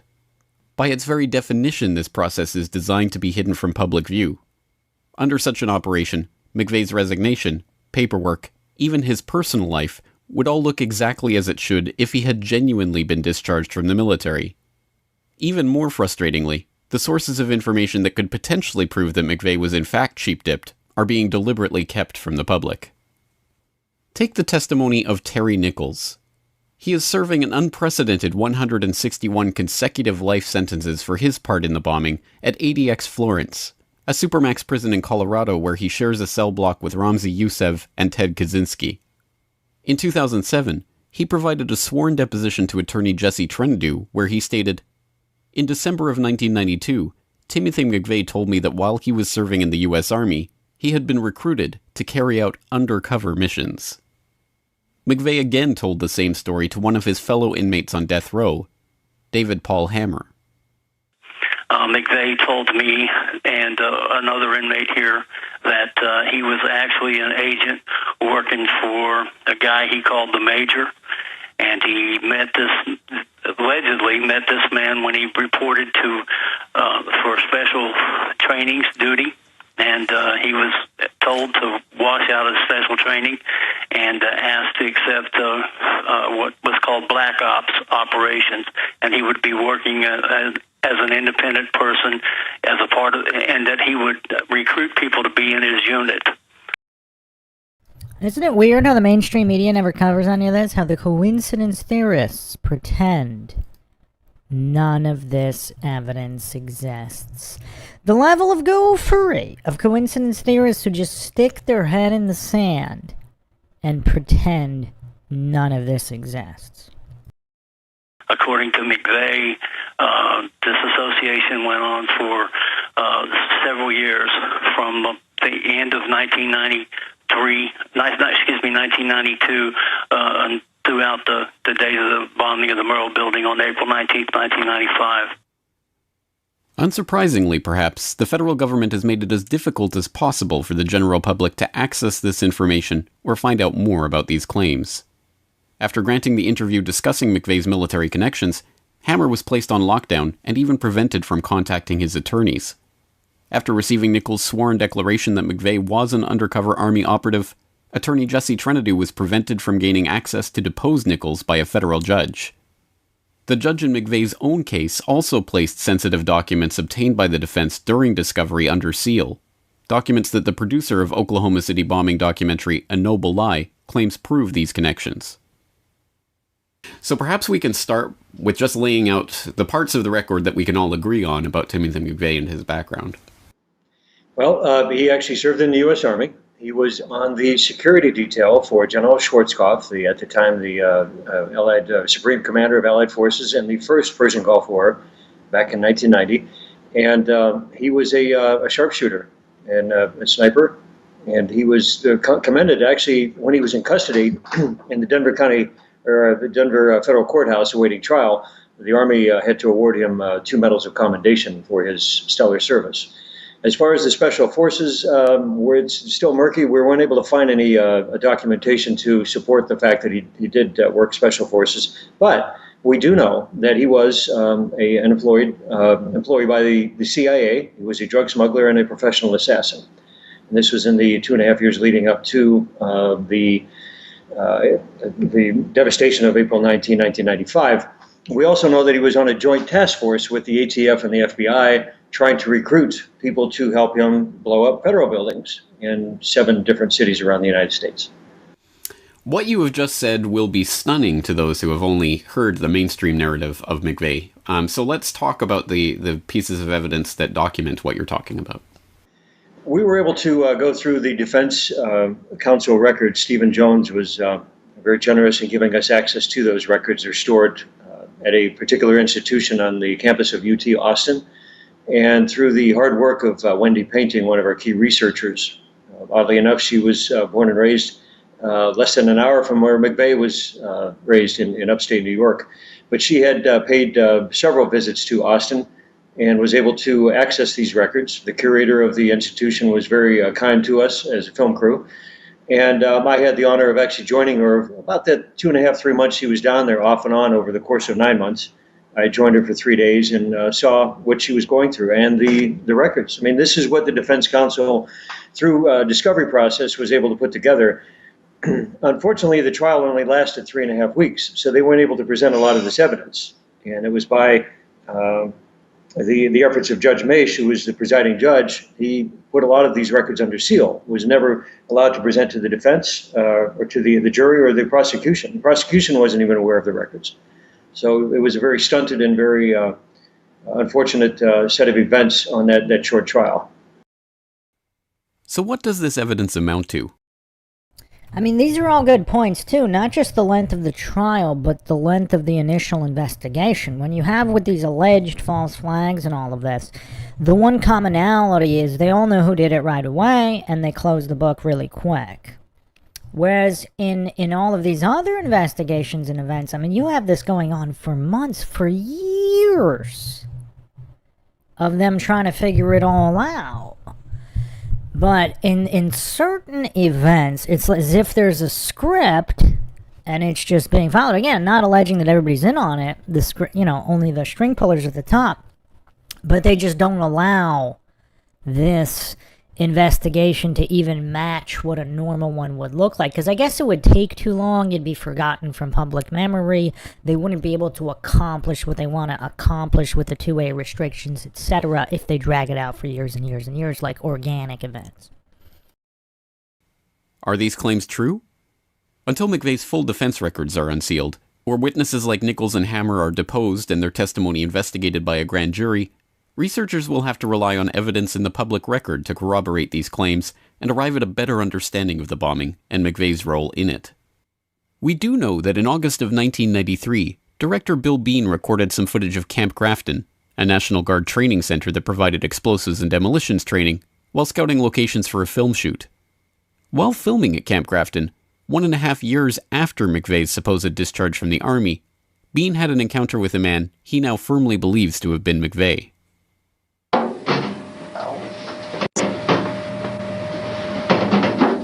So what's your job? What was that? What's your job? Oh, parts clerk. Oh, you just parking this one, huh? Yeah, basically. Hi, my name is Bill Bean. I work in the film industry.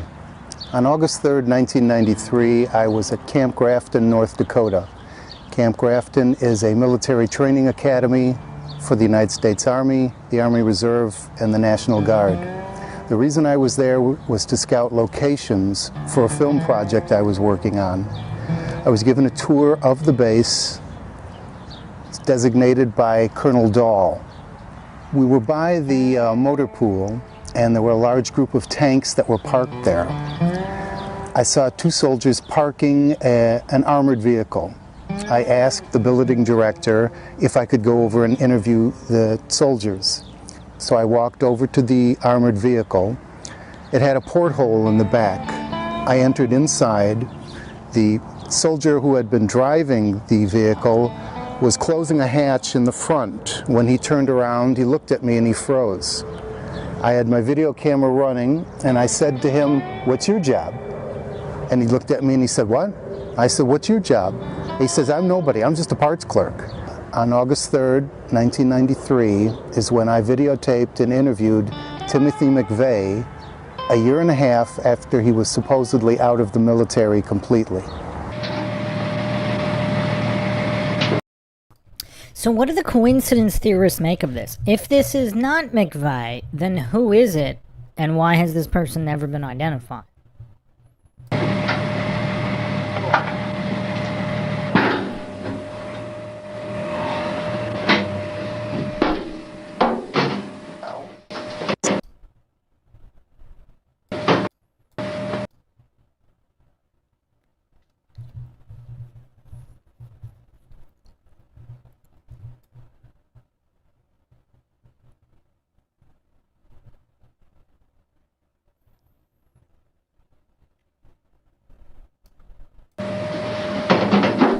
So what's your job? What was that? What's your job? I'm a parts clerk. Oh, you're just parking this one, huh? Yeah, basically. Was McVeigh involved in explosives training at Camp Grafton after his supposed discharge? Camp Grafton denies that McVeigh was ever present on base, but beyond the physical resemblance to McVeigh, Professor Michael Blomgren of the University of Utah conducted a voice analysis of the tape and found an 86% match between the person speaking on the tape and audio of McVeigh's interview on 60 Minutes. I ended up going to Professor Blomgren at the University of Utah, who's in the speech pathology department. He did a voice forensics test. He did various computer and scientific tests on it, and did human voice analysis tests also. His final report to me was that he would testify in a court of law that this is Timothy McVeigh. He had compared it to a 60 Minutes interview and found a near-perfect, near-exact match. This footage is possible corroboration of McVeigh's story, but it is only that. Well, what I find the most curious, like, let's say it's not him. They can't identify who that was. They know the exact date and time this was recorded at this base. So if it's not McVeigh, who is it? Like, it's not like there's millions of soldiers at that particular base. I mean, we're talking hundreds or a couple thousand. Like, how many are dead ringers from McVeigh, and they can't identify a single one? Not just dead ringers facially, but vocally. Curious. What's the coincidence theorist explanation here? I just haven't heard one. You know, maybe it's not him, but what is the coincidence theorist cope here? I mean, if it really, like, is there even a guy who is plausible to be this, who is this if it's not McVeigh? Like, what? Like, you would think it's not that hard to figure it out. I mean, we have an exact date, time, location. Possible corroboration. What else can we find on the public record that helps to back up this fantastic tale of McVeigh as a sheep-dipped Special Forces operative? Let's start by examining Nichols' declaration. In it, Nichols, fearing for the safety of his family, notes, "I cannot possibly discuss in this declaration all the information I have concerning the Oklahoma City bombing and others involved, but crucial parts of this terrorist act remain hidden from the American people, especially the identities of the others unknown who collaborated with McVeigh in the bombing." So it's kind of curious that, you know, some of these retard maxing judges, if they're not corrupt, and I'm not alleging that all the judges are corrupt. I know a lot of people, like coincidence theorists and statist bootlickers, they love to spam these false dichotomies. Either everybody's in on it, or there's no conspiracy. Like, this, the level of mental disability of statists is just weird. But, I mean, again, I'm not alleging the judges are in on it. The judges, and so people I don't know, for some reason people think judges are just so intelligent. Like, have you watched some videos of these trials or just interviews with judges? I mean, they're pretty dumb. I mean, most people are pretty dumb. Now, I don't know if they're completely mentally disabled, but you know, they might full well understand that there is, like, they're not in it. Let's, again, thought experiment. I'm not claiming anything's true or untrue. For the sake of argument, just for a moment, let's say they're not in on it. But they're not completely brain dead. I mean, maybe, yeah, they're dumb, but they're not completely brain dead. So they know that, they fully well know that there could possibly be evidence of this. But they don't want to open up Pandora's box. They know that people end up dead for opening Pandora's box. So even though they're not in on it, even though they might not know what the truth actually is, they don't have the security clearances and they weren't involved in any of this, and there was probably no order even given from above under this thought experiment. And when he says this, they just dismiss it and say, oh, well, there's no evidence of it. Even though they know full well this might be a possibility, they shut it down anyway, not because they're in on it, but simply because they are mentally weak traitors to their oaths for justice. That's all it is. Just basic self-preservation of cowardly judges. Or, of course, they are in on it, or they're not in on it, and there was an order given from above. But even if there wasn't, they could still decline to pursue any of this and put the kibosh on it just because they know that it's very possible this is true. Nichols goes on to reveal the name of one of these collaborators.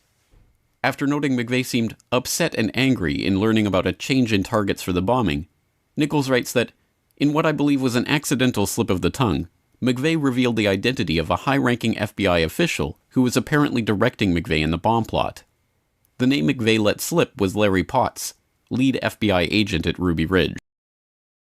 So here's the thing. Like, why would this guy be lying?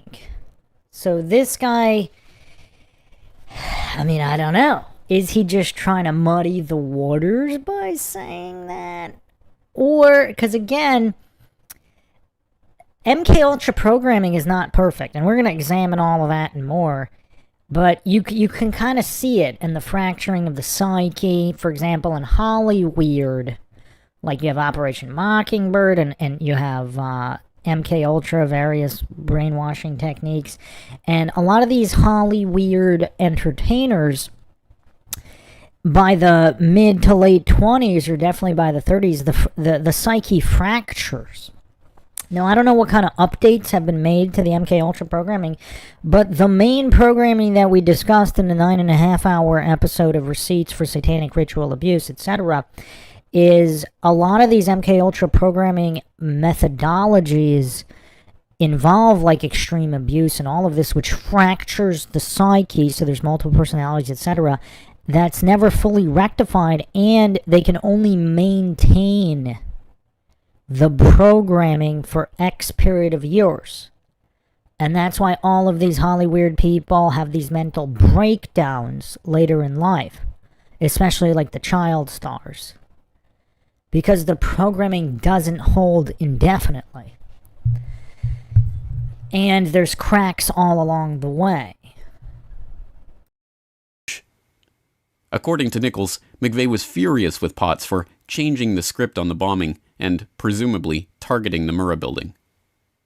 So, who is Larry Potts?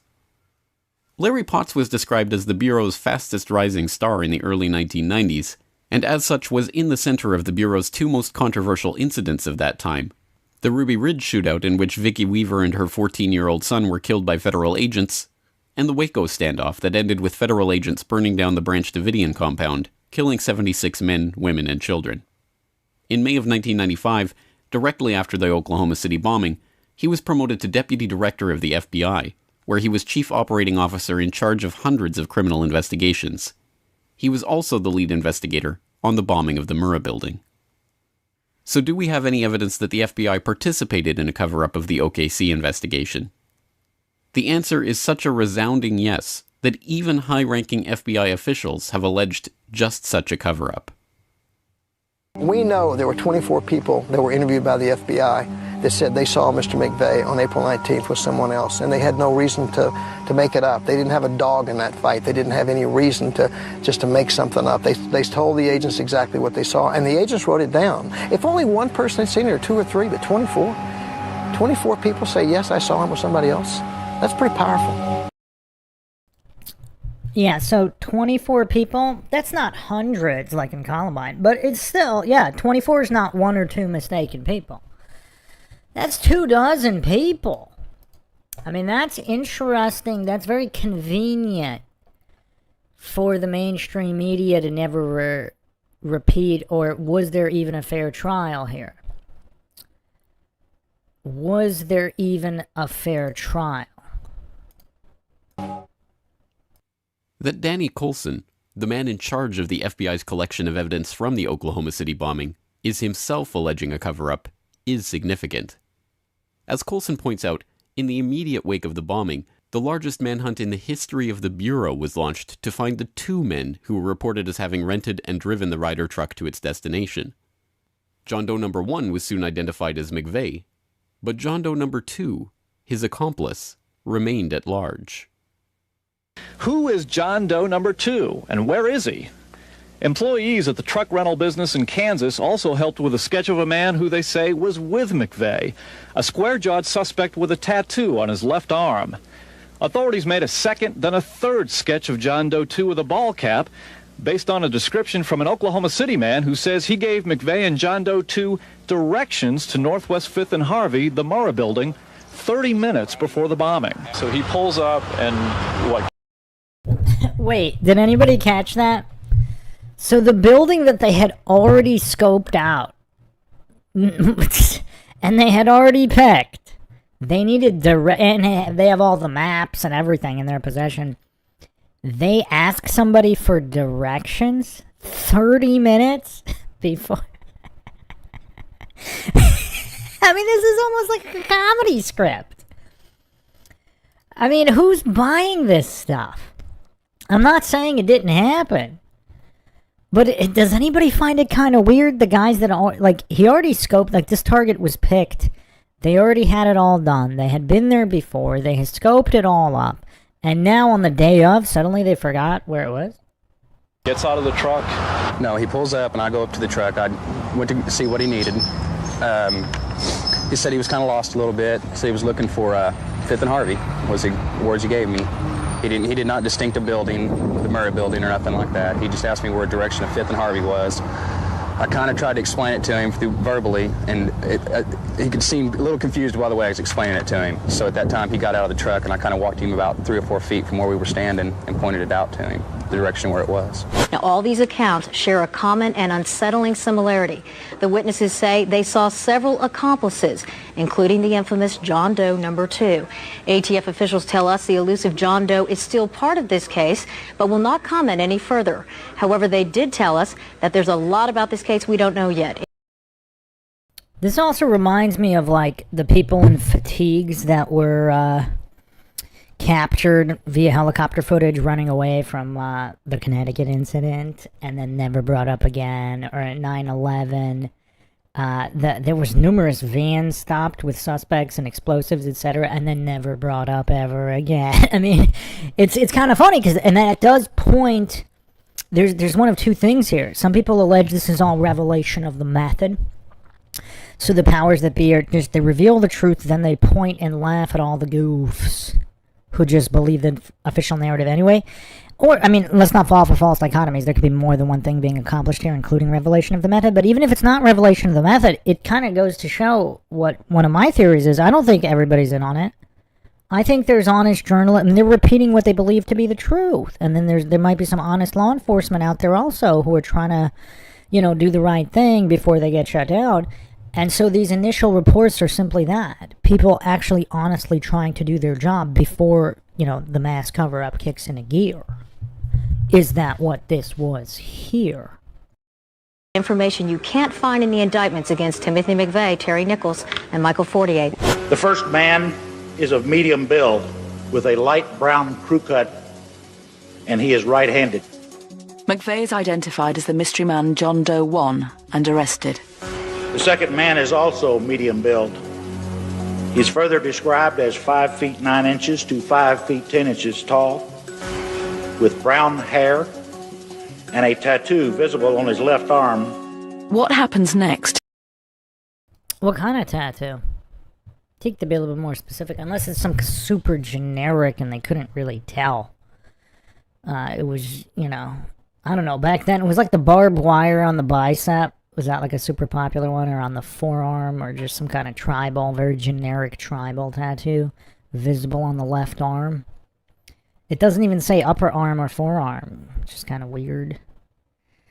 It's probably just, I guess if they saw it from a decent distance, maybe just a very generic tattoo on the upper left arm. But yeah, look at all this fair use going on as we examine this report here.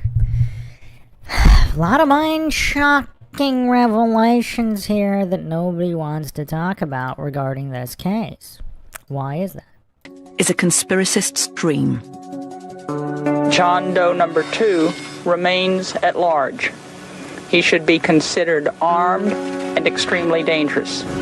But 2 months later, the FBI calls off the search. The official line is, John Doe 2 doesn't exist. I mean, isn't that kind of weird? So, like, all these people are all wrong, so 24 plus people. All wrong. This guy doesn't even exist at all? Not that it was Nichols or somebody, or they identified them. This was all... These are not the drones you're looking for. There's simply no other guy. I mean, again, is this all humiliation ritual? I mean, I've postulated that in a lot of these public events, like 9/11, the Connecticut incident, part of the humiliation ritual is just laughing at all the goofs who have no critical thinking abilities and simply believe the official narrative. Why was the manhunt called off? Why were 24 separate eyewitnesses along the Ryder truck's route that morning dismissed as having imagined his existence? Is it because even more damning evidence of John Doe number 2's existence, and more importantly his identity, was about to emerge? It was just hours after the bombing when the news channel first told you about the possibility that surveillance cameras may have captured the explosion and the killers on tape. Our sources and sources for the LA Times describe what's actually on those tapes. The information shows some huge surprises, the biggest that it may have been John Doe number 2. Not Timothy McVeigh, who detonated the bomb. Oh, wow. I totally forgot. This actually aired? This is crazy. So they actually made a report before all this got disappeared and vanished. Interesting. Interesting. Again, why would they report this if they were in on the conspiracy? It sounds like everything kind of got activated once an organic investigation was leading to the identity of this guy. Brad Edwards has the latest on the investigation in this exclusive News Channel report. Fair use, obviously, here on this news footage. Look at all this fair use going on.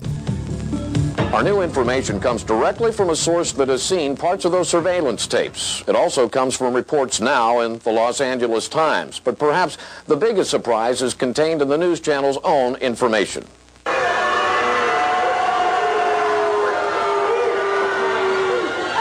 Timothy McVeigh was not the last person to leave the Ryder truck. In fact, another man sat inside the cab of the truck after McVeigh got out. We believe that man is John Doe number 2, a man who, for all we know, is still on the loose, leaving open a vital question. Was it John Doe number 2 who actually set off the bomb, not Timothy McVeigh, as we've all been led to believe? News Channel 4 has for weeks been demanding copies of the surveillance tapes from the FBI. The federal government so far is dragging its feet. But many people in the investigation have seen the tapes, and now so has a source willing to describe to the news channel what the tapes show. The LA Times report shows there was a surveillance camera near the corner of 5th and Harvey and another near the corner of 5th and Robinson. Federal investigators recreated the time sequence leading up to the bombing by matching the video and still photos from the surveillance cameras.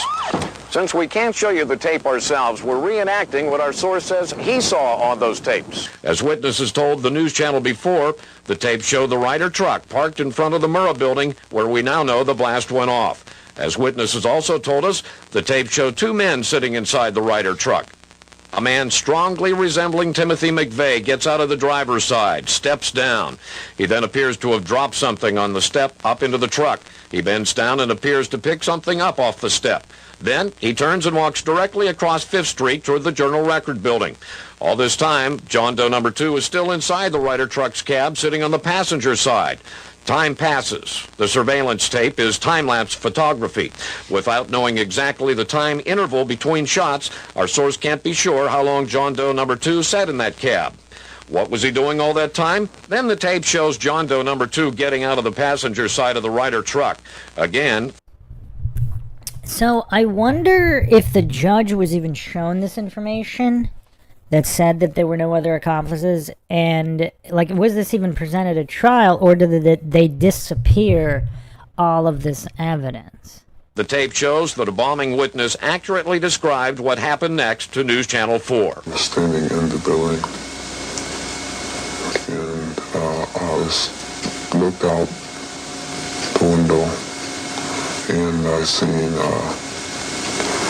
the Ryder's truck, and I seen a man get out of the Ryder's truck. The tape shows John Doe number 2 getting out, shutting the passenger side door. He steps toward the front of the truck and is momentarily out of the frame of the surveillance camera. But shortly, he appears back in frame, walking toward the rear of the truck, still on the sidewalk in front of the Murrah building. Again, he turns east toward the front of the truck, looking toward the street. John Doe number 2 then walks diagonally across 5th Street toward the east, as if heading toward the YMCA or the intersection of 5th and Robinson. He again leaves the frame of the camera.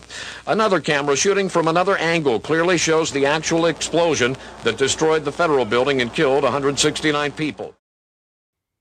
In any normal trial, the footage of the defendant at the scene of the crime with the alleged murder weapon would be the centerpiece of the prosecution. But this was no ordinary trial. Not only did the FBI never produce the surveillance footage in court, they never released it at all.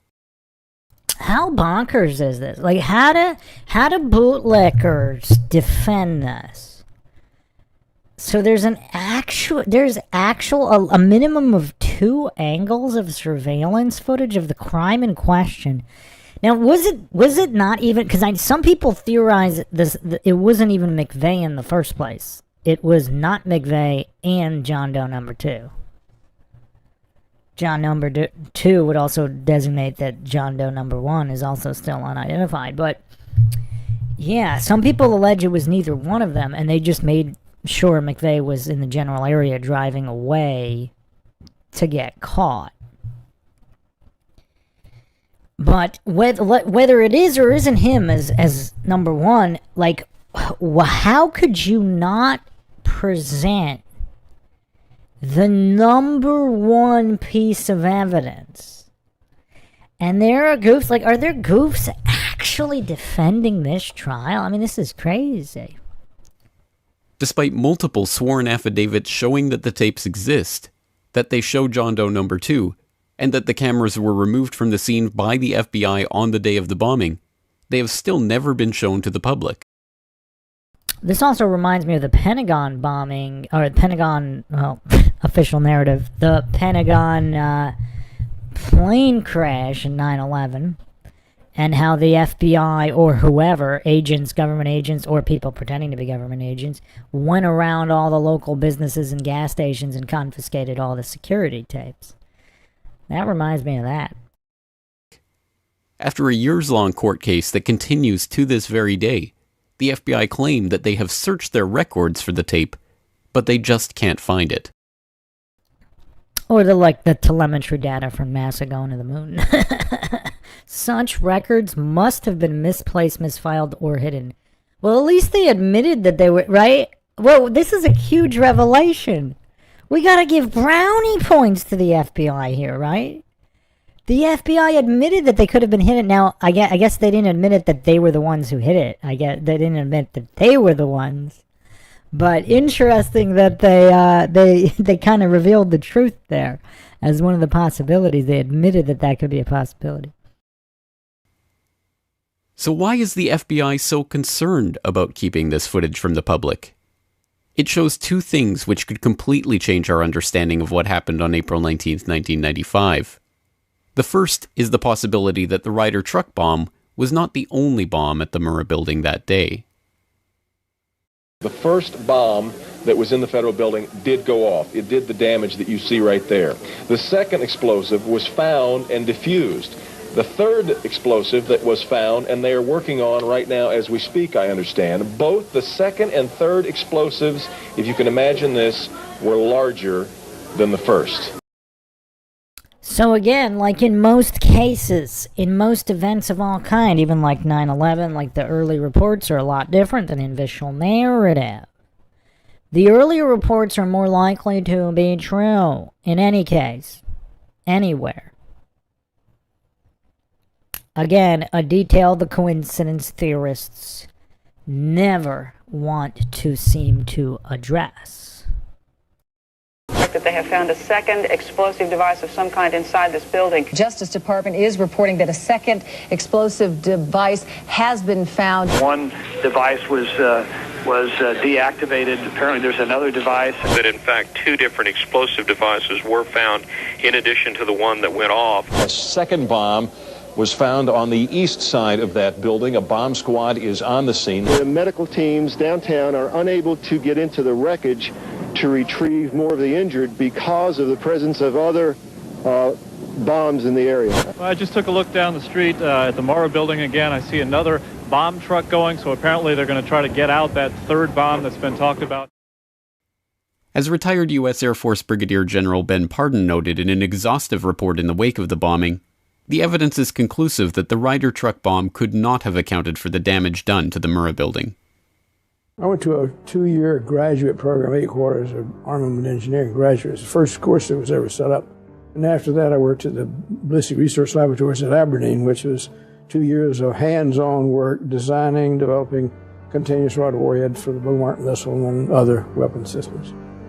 Well, the truck bomb, even though it was fairly massive, was somewhat removed from some of the structures that were damaged. They clearly had some what you call broussance damage, where the blast pressure was way above what you would expect to get from the truck at that distance. I mean, that's a good point. See, like with the WTC, like they were trying to park it right under the building in the garage, whereas here it's parked on the street in, a decent distance from the building itself. So that is curious. Just the basic physics of this is very curious. Very curious. And shout out to all the government employees who, apparently have some kind of honor and integrity, and they're not willing to go along with the false narrative, and they go on the record. Yeah, very interesting. Broussance damage is that caused by an explosive whose blast wave is powerful enough to shatter and destroy the material affected. The problem with the failed columns at the Murrah building is at that distance, the air blast from an anvil bomb would have been 10 times less powerful than what was needed to dissolve the concrete and cut the rebar. Those columns, had they failed due to air blast, should have broken with sharp chunks of concrete connected by rebar, not sheared off at critical points. Broussance damage indicates contact explosives placed directly on the beams.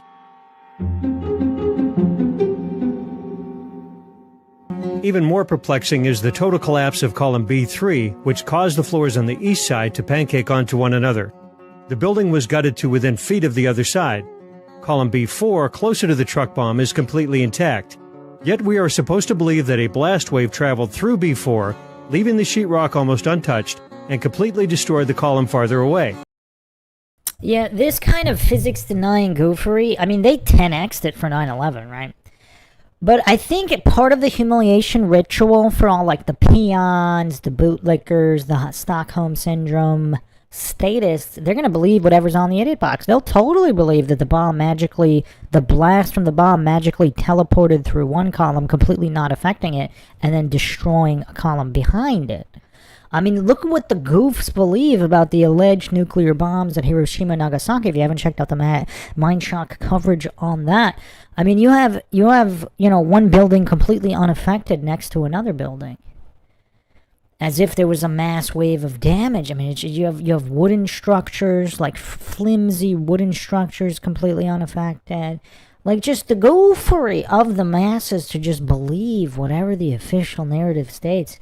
I mean, that's just, it's the bootlicker cope is just insane. Though, is there any amount of physics violations that the coincidence theorists will not gobble up, unquestioningly? kind of weird, but it's almost like the Oklahoma City event was like a warm-up for 9/11 because they kind of wanted to see the public's reaction to just ludicrous narratives, because they ramped it up like crazy for 9/11, and then, of course, for the Connecticut incident. And most of the front columns were destroyed when the supporting header beam failed, but the cause of failure, supposedly being air blast, should have thrown it into the building. Instead, it fell straight down and rolled towards the crater. General Parton's report was conclusive. The Murrah Federal Building was not destroyed by one sole truck bomb. The major factor in its destruction appears to have been detonation of explosives carefully placed at 4 critical junctures on supporting columns within the building. Many independent experts concurred with the Parton report. Sam Cohen, inventor of the neutron bomb, issued this statement: "I believe that the demolition charges in the building that were placed inside at certain key concrete columns did the primary damage to the Murrah Federal Building. It would have been absolutely impossible and against the laws of nature for a truck full of fertilizer and oil, no matter how much was used, to bring the building down." The FBI put all their weight behind the lone bomber theory and tailored the evidence to fit that scenario. Dr. Frederick Whitehurst, a supervisor at the FBI crime lab, turned whistleblower over the Bureau's handling of the evidence in the Oklahoma City bombing. Released a report today condemning the FBI crime lab for mishandling evidence and for slanting its analysis. The report is expected to specifically criticize the lab's handling of the Oklahoma City and World Trade Center bombing cases. It was the allegations of FBI whistleblower Frederick Whitehurst that sparked that investigation. Forced to resign, Dr. Whitehurst testified in Terry Nichols' trial that a fellow FBI chemist had changed his findings and lied under oath after meeting with federal prosecutors.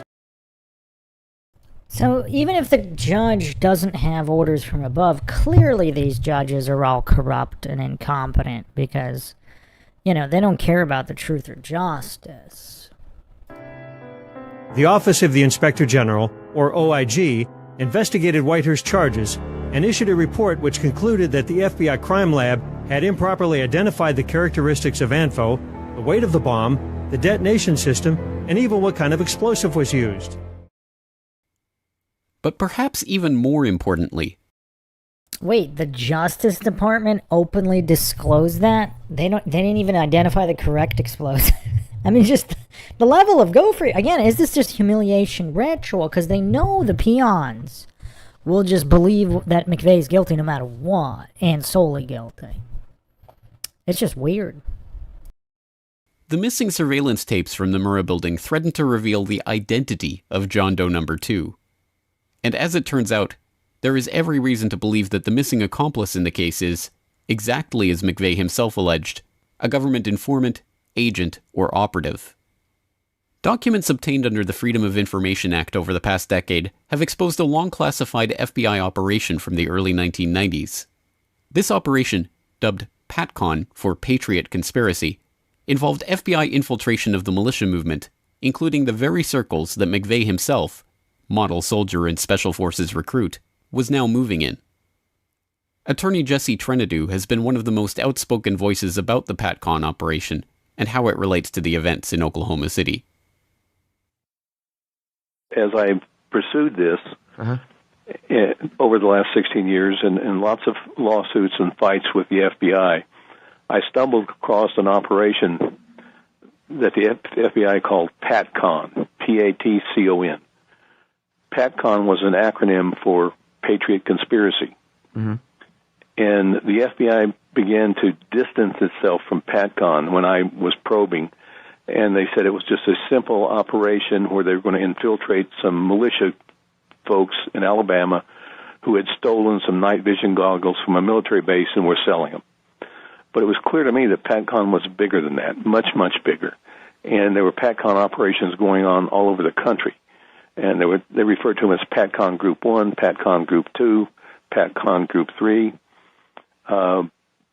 PATCON, meaning that's the FBI's name for their wide-scale, you say, investigation and infiltration of the radical right in the early, mid-1990s. And apparently it went throughout the 90s because here last summer I received a phone call from a fellow who said, I been seeing what's been posted on the internet from your FOIA lawsuits with the FBI. And he said, you have all the pieces, but you just haven't put them together. And I said, what do you mean? He said, well, you just don't see the picture. And so he came to see me, and I directed him to Newsweek magazine and to some other reporters. He had been one of the top undercover operatives for the FBI in PATCON for almost 10 years. He had infiltrated some 23 groups. He started out believing it was the right thing. He wasn't, so many of these informants are people who are caught in the act of committing a crime and are forced to go undercover for the FBI. He did it voluntarily because he thought these hate groups, what described him as hate groups, were dangerous. In hindsight, he said he looked back on it and he sees now that the agenda was to infiltrate and incite the militia movement, the right-wing Christian movement, the violence, so that the Department of Justice could crush them. He said that Ruby Ridge was a PATCON operation. He said that Waco was a PATCON operation. He believed that Oklahoma City was, but he wasn't involved in it. But he did say that other members of the PATCON group were involved in Oklahoma City. At the center of the many threads of this operation was Elohim City, a white supremacist compound in Oklahoma whose chief of security was the enigmatic Andreas Strassmeyer, son of former German Chancellor Helmut Kohl's chief of staff and a former lieutenant in the German army with military intelligence training. And we have another angle on this as well from Carol Howe. Are you familiar with her case? She was actually hired by the ATF to infiltrate the compound in Elohim City, which was in eastern Oklahoma, almost right on the Arkansas border. And they gave her ordnance, they gave her pipe bomb material, everything to just find out if the people within Elohim City were, capable of actually doing something, such as the Oklahoma City bombing. And come to find out, there was ATF and FBI informants that she didn't even know about. So it was really an odd mix of informants. They're not communicating with each other. Catastrophic breakdown in communication. I gave them warnings, targets, specific targets, addresses of targets, names of targets. I know of too many people that were talking about that building. And you know what's curious, again, like the coincidence theorist bootlicker Cope, as if the government wouldn't infiltrate groups and incite action so they can take action against the groups. Again, some believe this is what happened January 6th, etc. And all the brain-dead gophs just hallucinate that this would never be done, despite there's a long history of false flags and spies. I mean, this is just basic spycraft, right? This is absolutely basic spycraft. But for some reason, coincidence theorists, they just can't grasp these simple concepts, and they need their safety blanket of statism is good and never does anything bad, despite having, like, the highest death toll in history. Talking about Oklahoma City. Talking about doing something on that date using a truck bomb. In her report to the ATF in December, Howe reveals that Strassmeyer planned to forcibly act to destroy the U.S. government with assassinations, mass shootings, and bombings. He said he wanted to go blow up federal buildings. I mean, just point blank, that's what he said he'd like to be out there doing. Jane Graham, an eyewitness who worked in the Murrah building. Yeah, TJ in the chat asking, is there a conspiracy theory that McVeigh has a doppelganger that is in the U.S. government as of right now? They could be the same person? Yes. We'll be going into that as well. That one's really wild. Darth Mocker says 12 of the 14 guys in the Whitmare kidnapping were feds. Yeah, it's weird, like coincidence theorists, for whatever reason, they just don't have the mental capacity to just comprehend the basics of spycrafts and double agents. Like, they watch all these Hollywood movies where people are double agents or even triple agents. So, presumably, the mental capacity would be there to understand the concept. But it's like, as soon as they turn on the idiot box, whatever's on the news has to be true. Like, the mental capacity is just not there, even though it might be there in understanding a movie. Observed Strassmeyer in the building the week before the bombing, going over blueprints and carrying what looked to be the components for C4 explosives and detonators. I mean, wow, this is damning evidence. I mean, this is just like 9/11, right? Like with the arts, the Israeli art students in the building.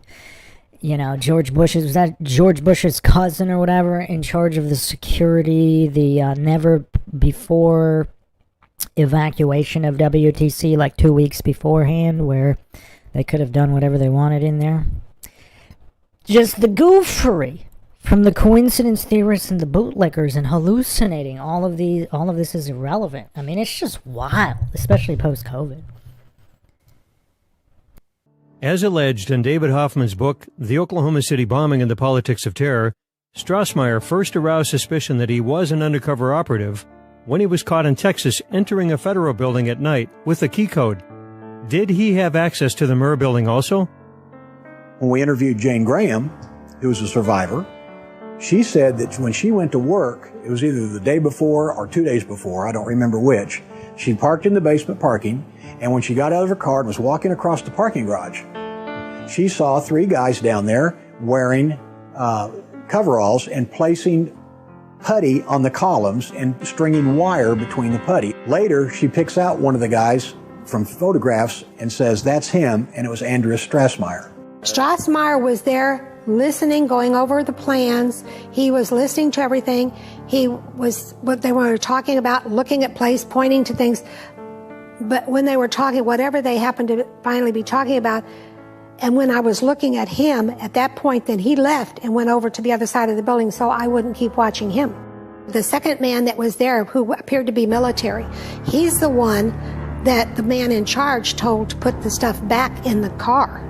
The second man obviously was taking orders from the first man because he had wire in his hands, which I thought was telephone wire. It's that real light color, thin wire. And he also had what appeared to be gray putty. Well, that's exactly how you string composition C4 with det cord. Despite all of this evidence, Strassmeyer was never interviewed by the FBI as part of their Oklahoma City investigation before he had the chance to flee the country and return to Germany. This is just one of many examples of seeming foreknowledge of the attack that have since been covered up or suppressed by the FBI and the ATF. The government has claimed that they had absolutely no prior warning, and yet we start off with the interesting little episode where 2 Air Force bomb squad guys, and these are very special Air Force bomb squad guys that we know were cleared to work for presidential security, VIP security, and so on. They were ordered from Kirtland Air Force Base in New Mexico to Oklahoma City, arriving on Monday the 17th of April, 2 days before the bombing. Their orders were to go to a motel and wait there until contacted by the FBI. I had become aware of this information in 1997, developed some confirming information, but the key was that in the summer of 2001, 2 journalists had separate conversations with one of the 2 individuals on this bomb squad team. He admitted he was there. When asked in separate conversations by both journalists why he was there, he responded, "You'll have to ask the FBI." There was this fairly large truck with a trailer behind it, and it had a shield on the side of the door, and it said bomb disposal or bomb squad below it. Authorities now claim in federal investigative reports that the huge, ominous truck with its trailer was being used by a deputy to run routine errands. Other documents obtained by 2020 show that someone called the Executive Secretariat's office at the Justice Department in Washington and said the Murrah building had been bombed. But this was 24 minutes before the blast. I mean, this is kind of hard to write off as just all innocent mistakes. It's almost like revelation of the method and humiliation ritual after the fact, just like, Building 7 collapsing before it collapsed, being reported as before it collapsed. Yeah, it's just like a combo of revelation of the method plus humiliation ritual to laugh at the goofs that just believe that this is all coincidental or innocent anomalies that have nothing to do with anything. You have the bomb squad there before the bombing? doing routine checks. See, I want to know, like, if they do a daily routine check at that same time, or even not at the time, okay, that's fine. I mean, that's not a coincidence, because that's something they do every day. If they do it once a year, and this was the day they do it, I mean, well, that's 1/365th. If they never do it, or they do it once every 5 years, I mean, so I worked nearby a federal building. I've never once seen a bomb squad vehicle, and I wasn't particularly watching the building the whole time.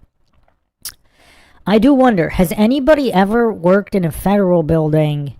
How often does a bomb squad truck go by? Either now, in the 90s, whenever. Because for some reason, I don't think they daily, like, if they do daily bomb sweeps, maybe they do that, but I don't think they disclose that, and I don't think they're going to park a bomb, I don't know if they park a bomb squad truck right next to it while they do that. Does anybody know? For some reason, I'm skeptical of that. Call me crazy, but I'm skeptical.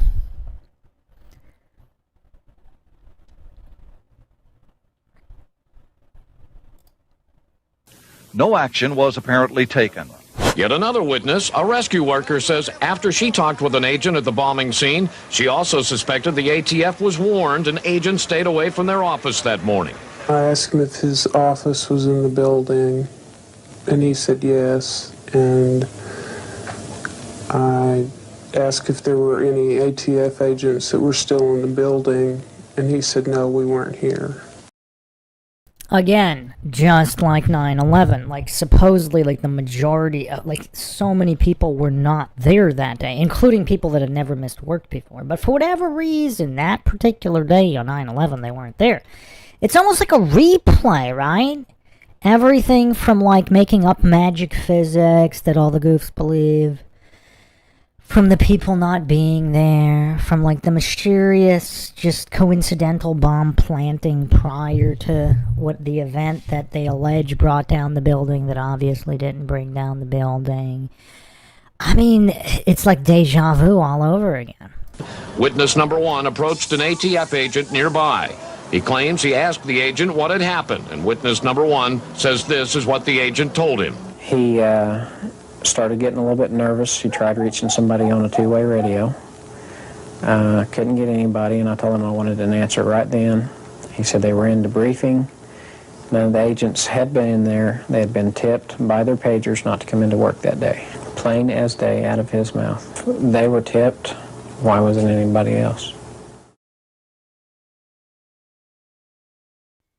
Any one of these indications of foreknowledge of the blast would be incredible enough. Taken together, they provide corroboration of the thesis that the government in fact had informants in the plot and were allowing it to go ahead.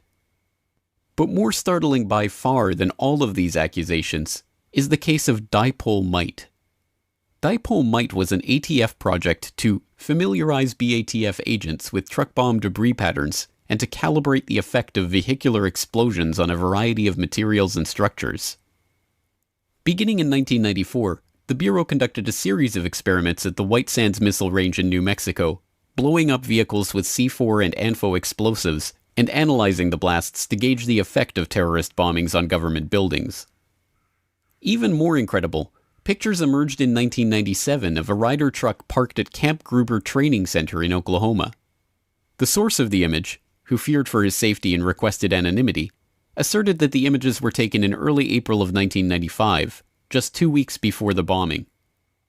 The National Guard did eventually confirm that the images were authentic, and that the Ryder truck's presence at the camp was related to a weapons sensor project connected with the Defense Advanced Research Project Agency, but issued a statement insisting that this Ryder truck and the weapons project it was associated with, quote, had no association whatsoever with the tragedy at the Alfred P. Murrah building.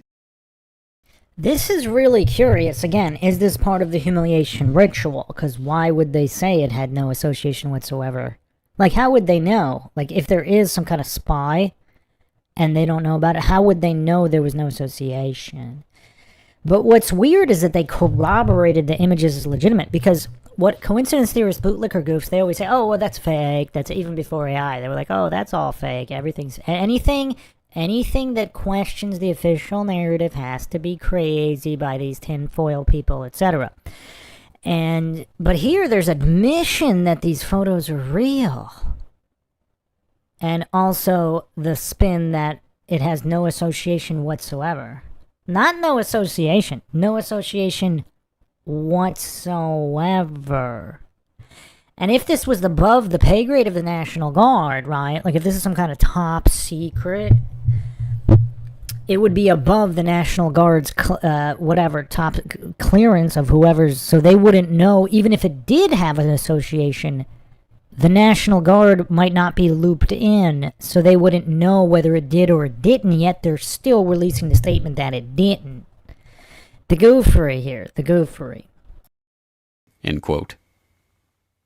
Could this be the other Ryder truck that witnesses reported seeing at Lake Geary several days before Timothy McVeigh and Terry Nichols arrived to construct their bomb?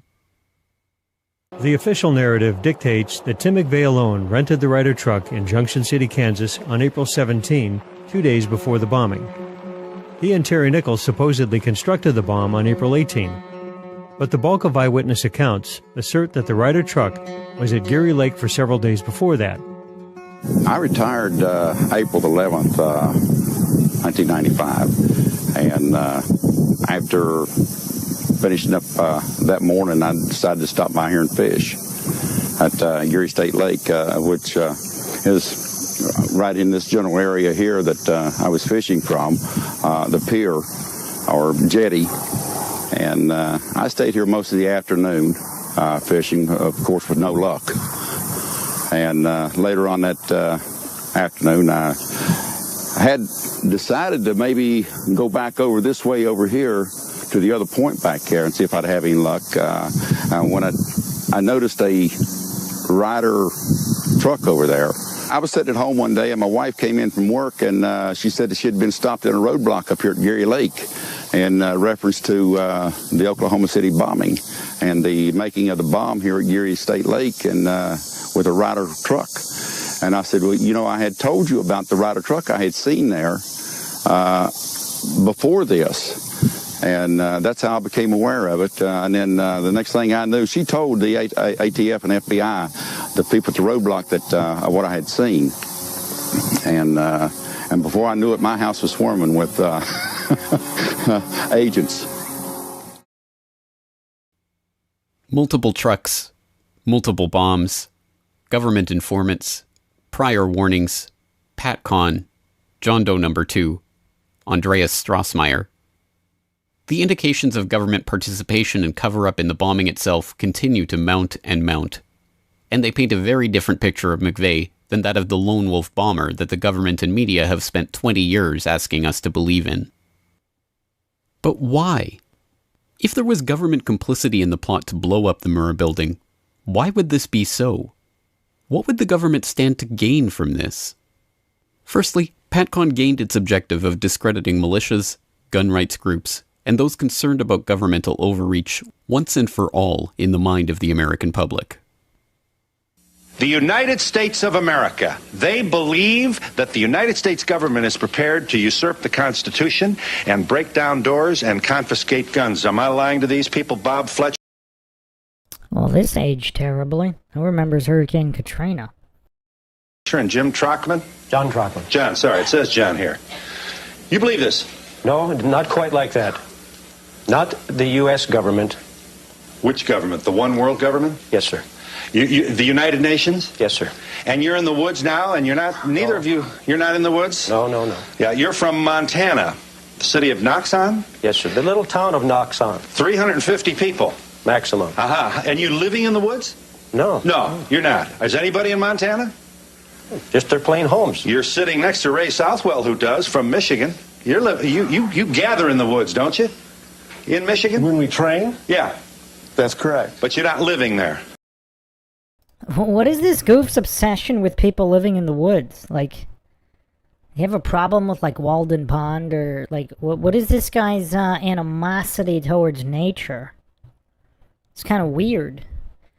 Does he think people are going to think they're crazy if they're hermits living in the woods? Like, what kind of goof is this? I don't quite understand when you say living there. I live in northern Michigan, And I have 20 acres that I live on, and there's a house there. Right. Does that guy have like a mental disability? As if living in the woods is a bad thing? Like, what is wrong with that goof? Secondly, an ATF that had suffered a severe backlash from its mishandling of events at Ruby Ridge and Waco could win public support and sympathy by parading as the victim of anti-government crazies. Thirdly, it provided new life to the Omnibus Counterterrorism Act of 1995, a controversial bill introduced by Joe Biden 2 months before the bombing that... Oh, this Joe Biden goof is involved here. That's interesting. That's interesting. And let's not,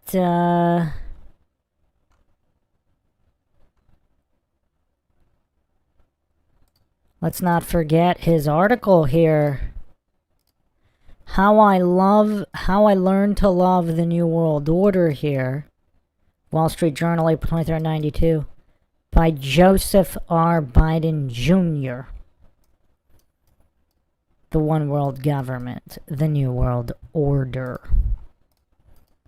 Would have given police broad new powers to use secret sources and secret evidence in terrorism proceedings.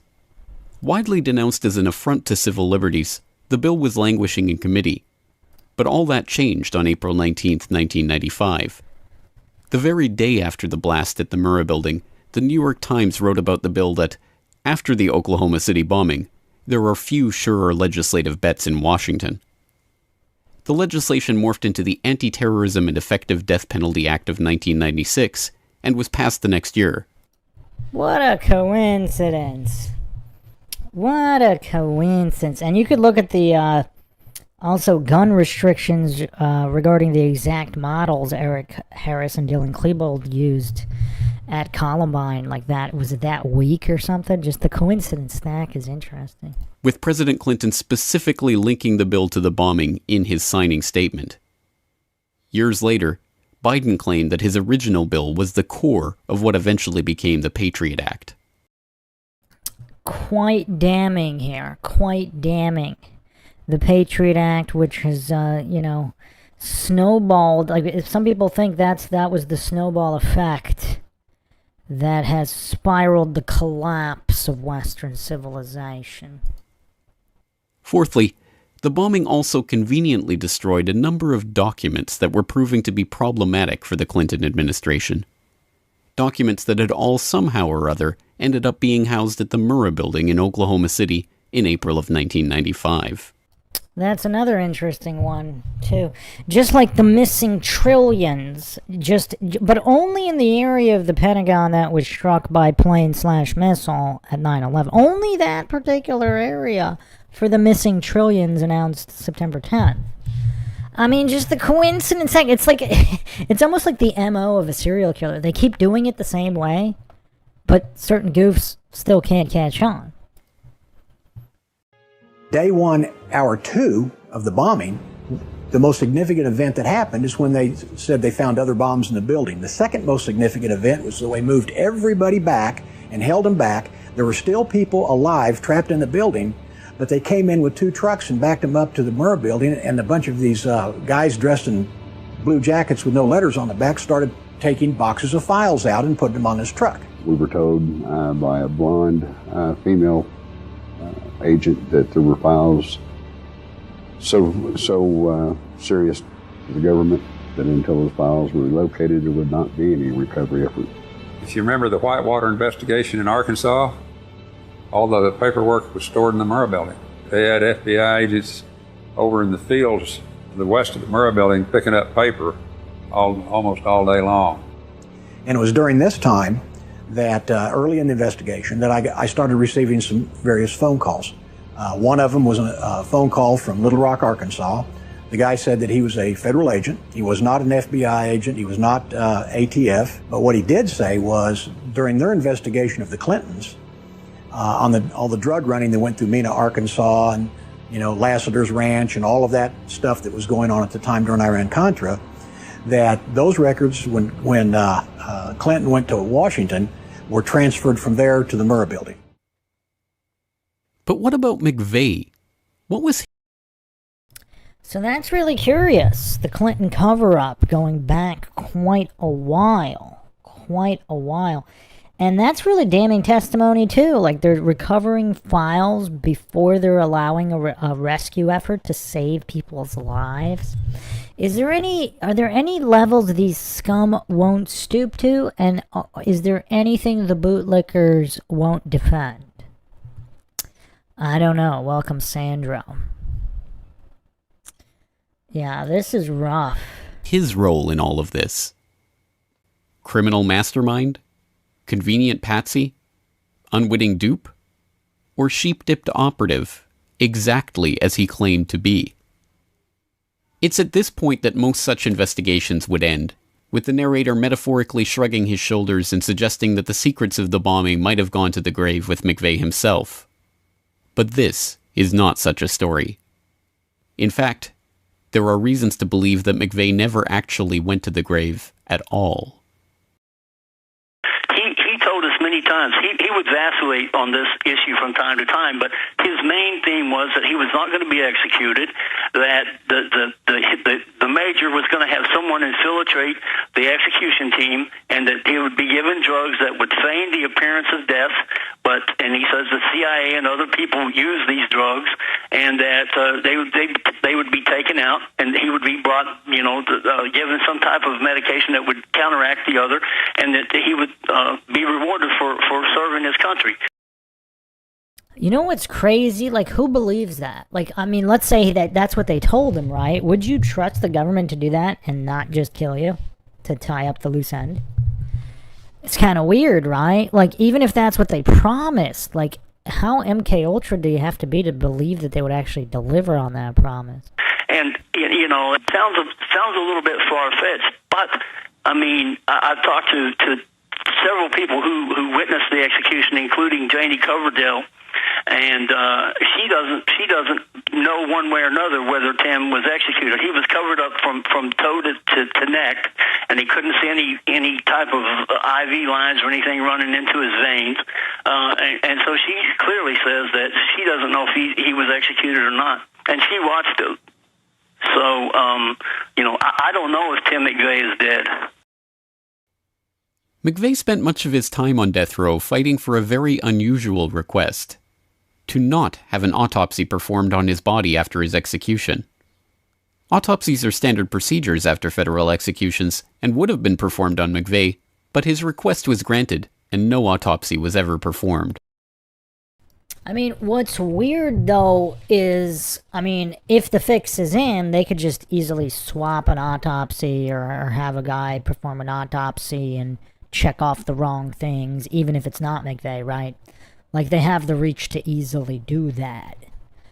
So, it is kind of weird how they would fight for this anyway, because look at all the other, like, in all the cases, whether they can be known or not, or whatever, where somebody kind of faked their death or whatever, it's kind of like crime lab corruption is easy. That's one of the most common issues in wrongful convictions. It's not that the blood wasn't the perpetrators, it's just they swapped a label in a lab.